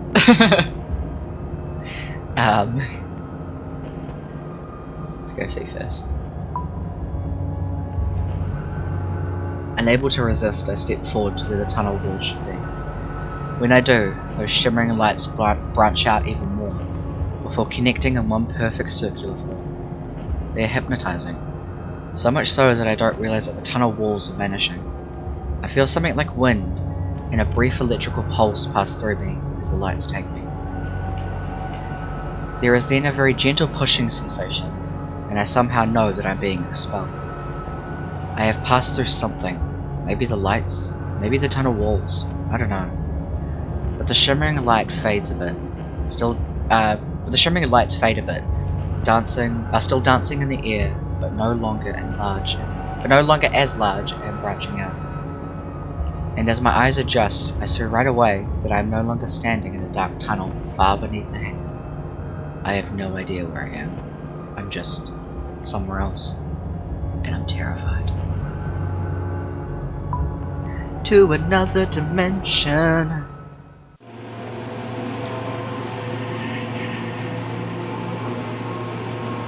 Ooh! The ground I land on looks like hot coals. There are dips and many cliffs breaking the landscape ahead of me. There's a wash of orange and blue overhead, and a sky that makes no sense. It's both beautiful and terrifying all at once. A scattering of stars overhead, and they all seem to be breathing, pulsing, with gentle energy as if below.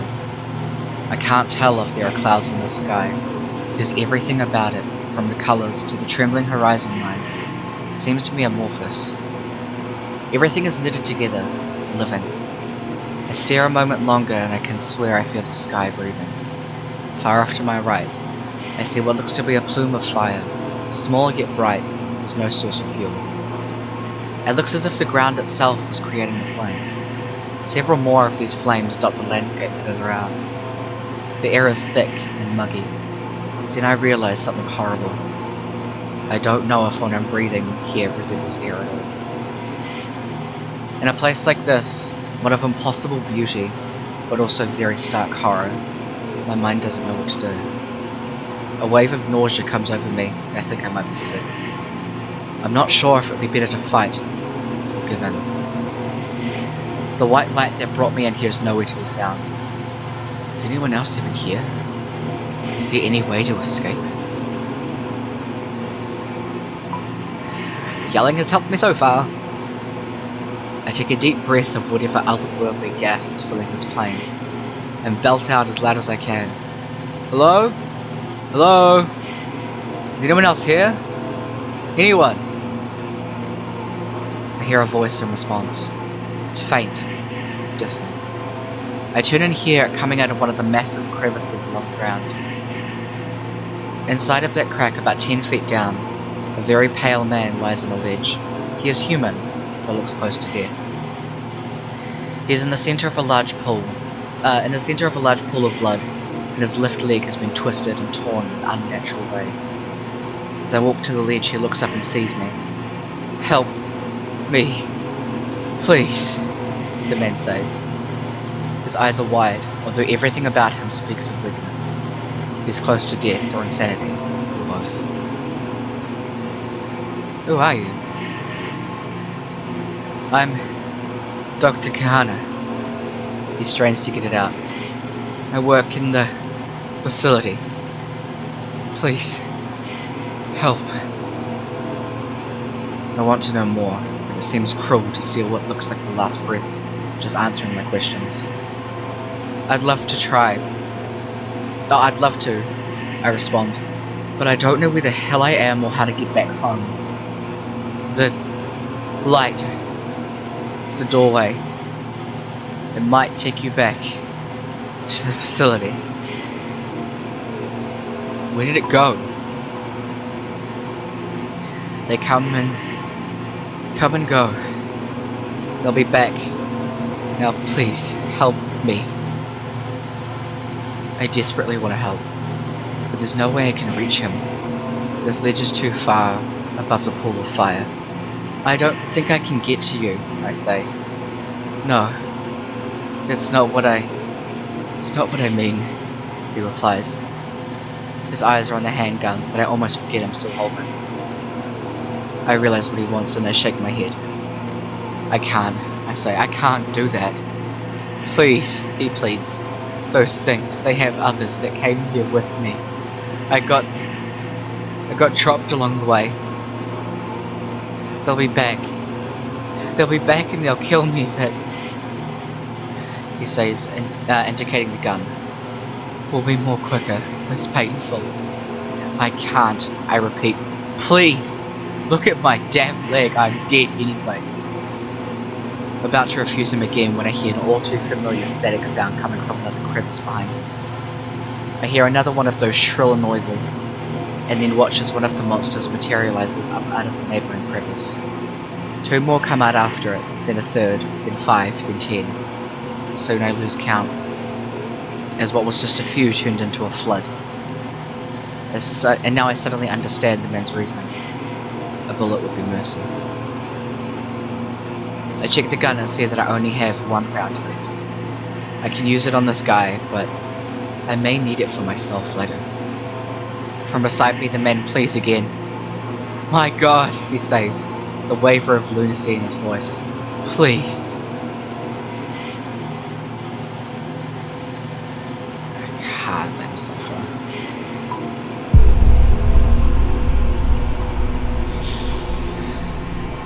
I look back to the man and wince.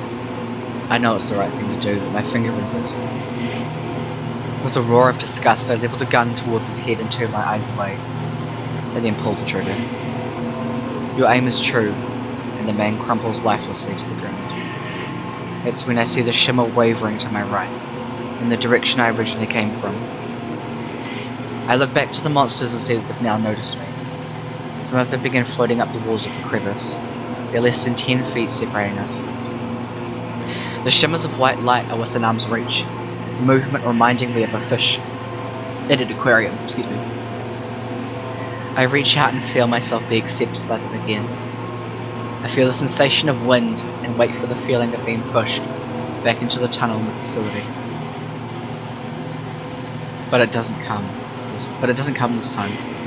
This time I feel something else. I feel a tugging sensation that seems to want to drag me in all directions at once. As the world goes dark, I realize that I'm somewhere else. It is not the darkness of the tunnel.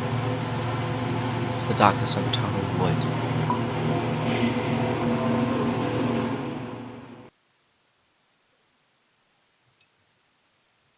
Oh, what did I do? There is darkness around me, everywhere. Nothingness. I feel nothing under my feet, nothing to my sides. I can't touch or sense anything at all. I don't even know which way is up or down. It's as though I'm all that exists. As I remain here, I just hear silence. Not even the sound of my heartbeat. The blackness is so deep that I feel like I can't distinguish between my thoughts and what is real. I hear screaming. I can't tell if it's someone else or if my mind's screaming to fill this void. I hear my own shout in my head, but it doesn't seem to travel out into the abyss. It bounces in my head endlessly, like an echo in a long, ancient corridor. I assume this is the place that Strickland referred to. The place between dimensions. This darkness could consume me if it wanted to. I try to will myself out of it, to have those shimmering lights spit me out, but it isn't happening. At this point my mind starts to hallucinate, or at least I think it does. Are they visions? Is my mind playing tricks on me? I can't tell. All I can do is watch. I see the logging site, and Tony's leg still pinned under the dozer. I feel a pang of regret that I'd left him in such a state. I see myself talking to Dennis, and he looks distraught as I tell him that Tony is gone. Then the scene that rearranges itself, and I'm standing between Dennis and Marcus's gun. It changes again, and the shape of Marcus's body appears in front of me, half devoured, a bullet through his head. In my mind I'm sobbing as I shoot off Dennis's hand, trying to convince myself it was the only way to save him, but he'll never forgive me. I try to let out a scream, as Dennis and I watch Amy get blown apart by the barrel's explosion, but there's still no sound. Just when I feel like I can't take any more of this, I see a man in that strange world begging for death. I watch as I take his life just before those beasts reach him. All of these things are flooding my mind, and it feels like my brain is vomiting. And yet in the midst of it all, I can see what is really important. The switch. In my mind's eye, I can see that glowing light in the tunnel, the one far ahead, small and distant.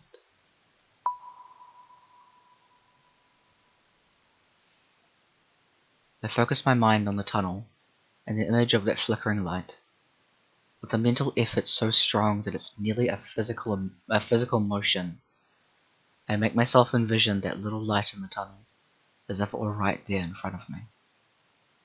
With that, I feel the wind again, the light breeze that seems to come from everywhere, and with the relief that I can only imagine feels like death, I move forward.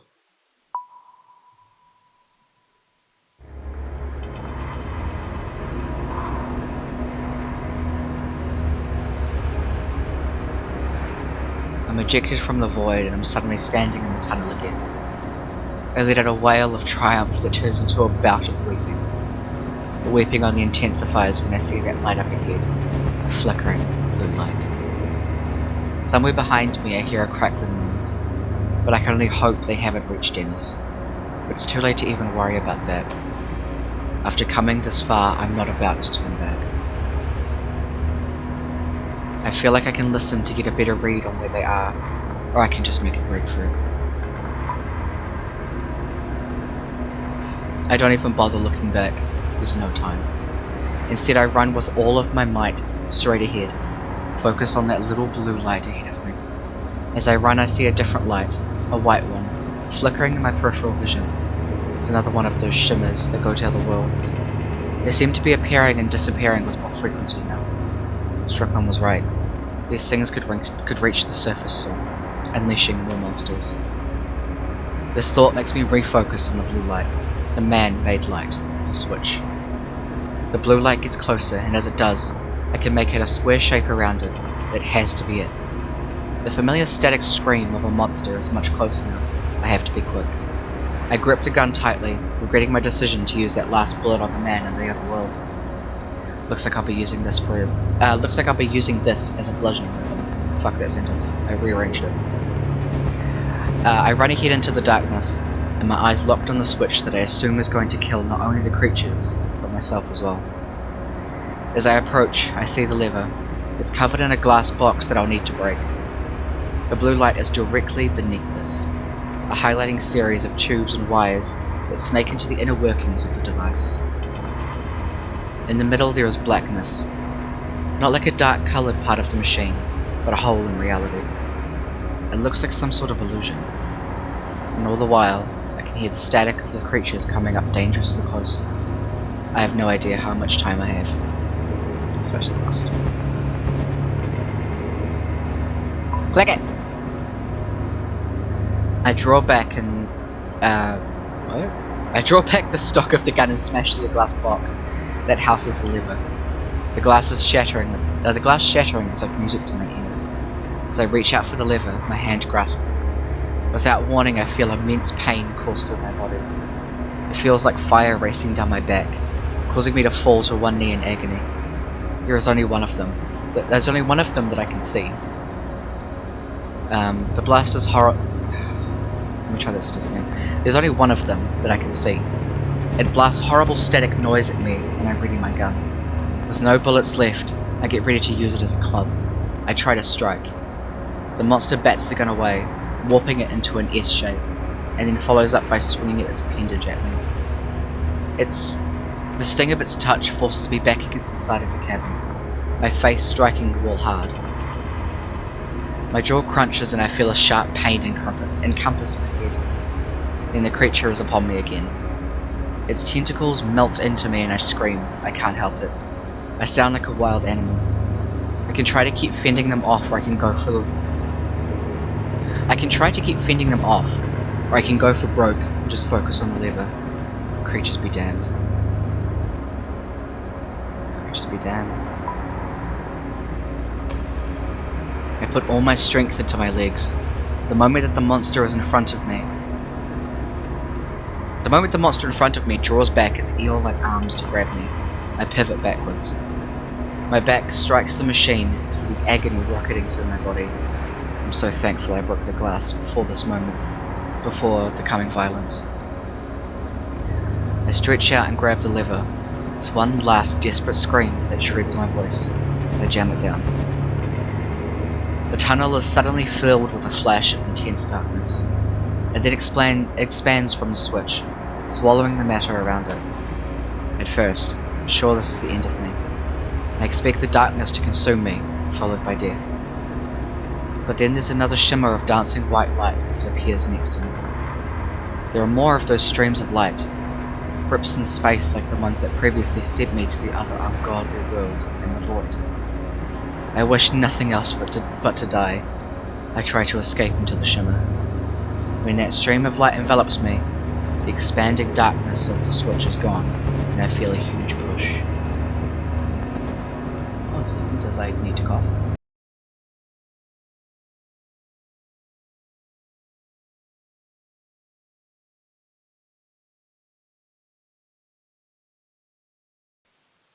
Sorry about that.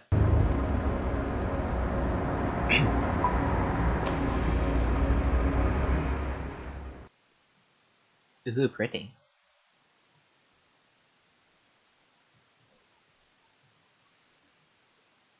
My body feels stretched, collapsing, like I'm falling in all directions at once. The world goes white, and then there are these pinpoints of stars everywhere. One of them breezes directly by my right. I see something that looks like a spiral galaxy distorted in its folds. To my right, I see an endless stretch of stars and gas clouds, forming some galactic architecture. But beyond me, the immeasurable beauty, I notice something. I'm seeing the same star patterns over and over. Oh my god, shush, copyright. They're repeating like reflections in an endless mirror. There are these different versions of the same galaxy. Are these different versions of the same galaxies? The same realities? To my left I see a calm blue world. I can barely make out trees. Familiar Kentucky trees that I've been around in the last few weeks. To my right I see a copy, an orange world, where there are trees as well, but something is strange, disturbing. As I zoom by, I'm not sure how much control I have in this unusual place. But if I can direct myself, it's worth trying. Ooh! What do you think? The world we know or the world we don't?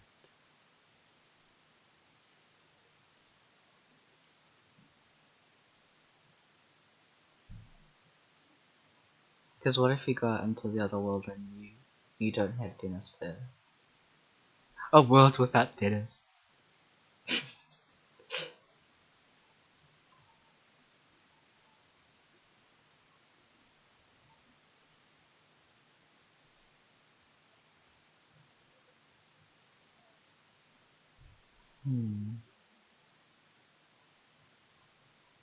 I mean, what if the orange world is the one that we were at before?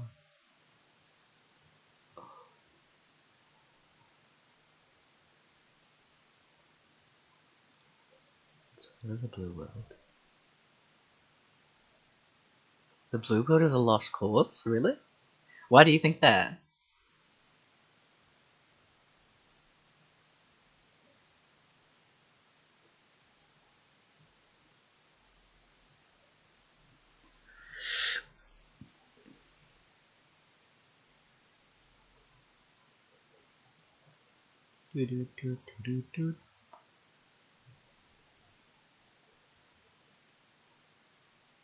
I mean...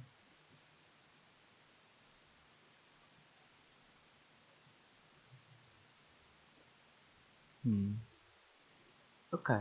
Let's go to the disturbing world then.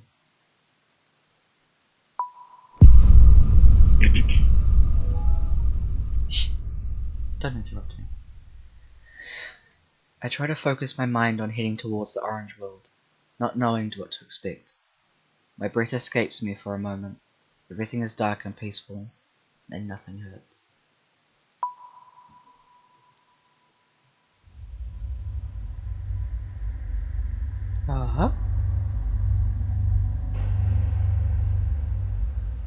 With breath back inside my body, I gasp and open my eyes. I'm back. Back at the login site? How? I'm not sure. Did the shimmers react when the implosion of the switch? Some other accident? I have no idea. I sit up right away and become instantly dizzy. Dennis, I say. I have no reason to think that he survived whatever happened in that tunnel. But there's some sort of certainty that gets me to my feet. I wonder if I'm somehow back in time before we found the facility. What happened next makes me realize that this can't be true. As I start walking forward, I feel a tremor on the ground. Somewhere off in the distance, I hear a metallic groan. The buried facility. It's being ripped apart under the ground by the activation of the switch. There's no way Barksdale survived. Good riddance. I stumble a bit, and when I do, I see a body on the forest floor. Dennis. How is he here? Did he get caught in those shimmers as well? I decide I don't care, and scramble over to him. Dennis, can you hear me? Yeah, he says. Sight twitch behind his eyes. For a moment that's good enough for me. To my left, through a tangle of partially destroyed trees and woodlands, a pillar of smoke begins to rise into the air. We've made it out of the facility alive, and that, I suppose, is the most important thing. But something feels off in a way I can't quite explain. It's then I look up and notice that the sky. Take two. It's then I look up and notice the sky that it all starts to sink in. Oh, it's your birthday.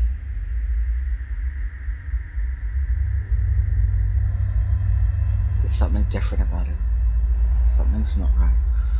The sky does not belong here. It's a sky of oranges and blues. The stars pulse in and out as if alive. The colours of the sky seem to breathe, as if they're trying to inhale the tops of the spruce trees. I see those colours all knitted together and living. My stomach rolls up and rises out of my throat. What the hell have I done? The end.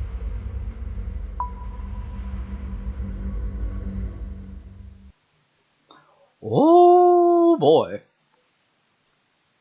Let's see what we did. Tough it out. You and 64% of players didn't take the painkillers. Who survives? You and 33% of players chose to save Dennis instead of Amy. Huh. Mercy. You and 30% of players mercifully killed the man who asked for death. Going home, you and 17% of players headed to the Orange World. Huh.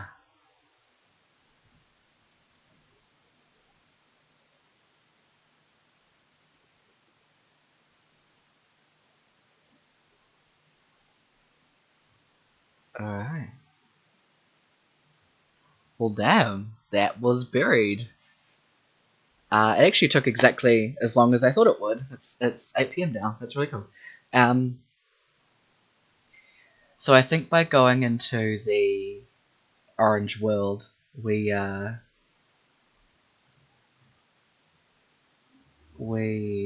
merged the world before the plane that we had to kill the guy in, and I nearly said material plane, and the world that we started in. So I think even by pulling the switch and getting rid of the facility, the world had still merged it together. See, the thing is, I don't know if I can just jump to I'll have a look to see if I can jump to the end, but I think I'll have to play through all of it again to go back to that point to try the blue world.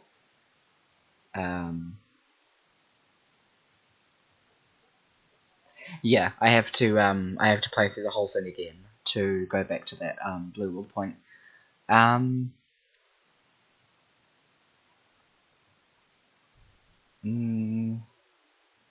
really not sure. If you want to see the blue world one, then we can try that at the start of next stream, and in my own time I'll just go through this and choose the same things again, because choosing different things might alter where we go to. And in the start of the next stream we can just jump into the blue world and see what happens. I don't think I'll be able to speedrun the worlds to get back to where we were in an hour, so I'm just gonna leave it at that. But yeah, it's still a really good game, and I actually quite enjoyed it. So yeah, that was Buried. I definitely plan on playing some different games. So next week we'll be doing Jackbox. I've already decided that, so I'll round up some people to do that. If you do want to see the blue world, let me know, because I believe... Give me 1 second, sorry.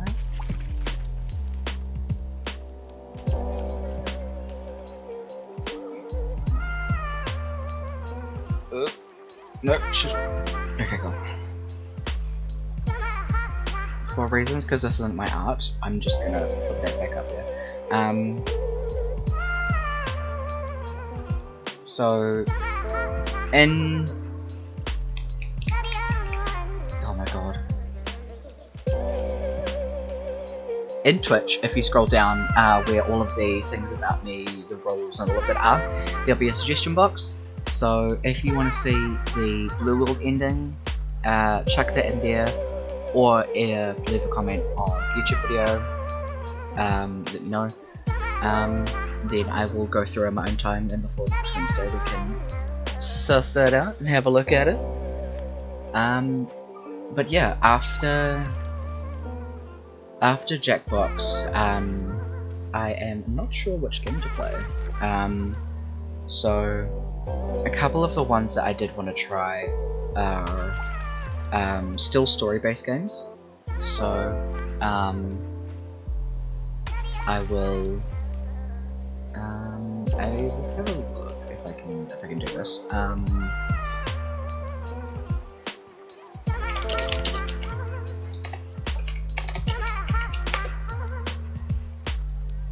Okay, yeah. So one of the ones that I wanted to play was To the Moon.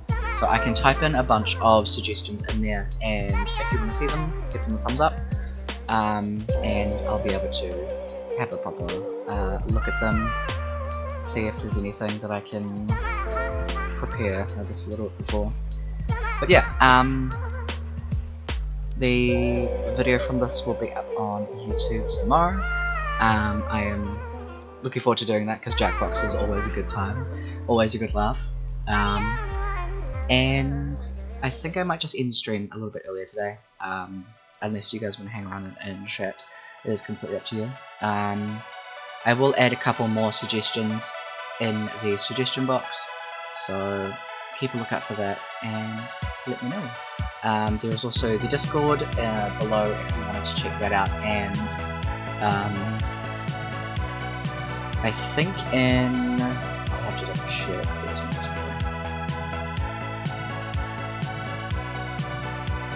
And game suggestions in the OP channel on our Discord.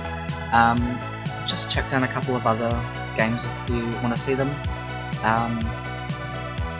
But yeah, that was really fun, and I hope that you guys enjoyed that. Yeah, have a good rest of your night, and I will see you guys next week. Let me know if you want to be involved in Jackbox, and I will keep a space open for you. Yeah, thank you Callum, thank you Wodak. Aiden is gone, but still bye.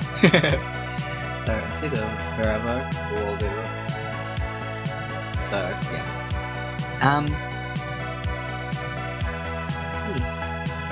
Thanks guys, have a good rest of your evening. Bye.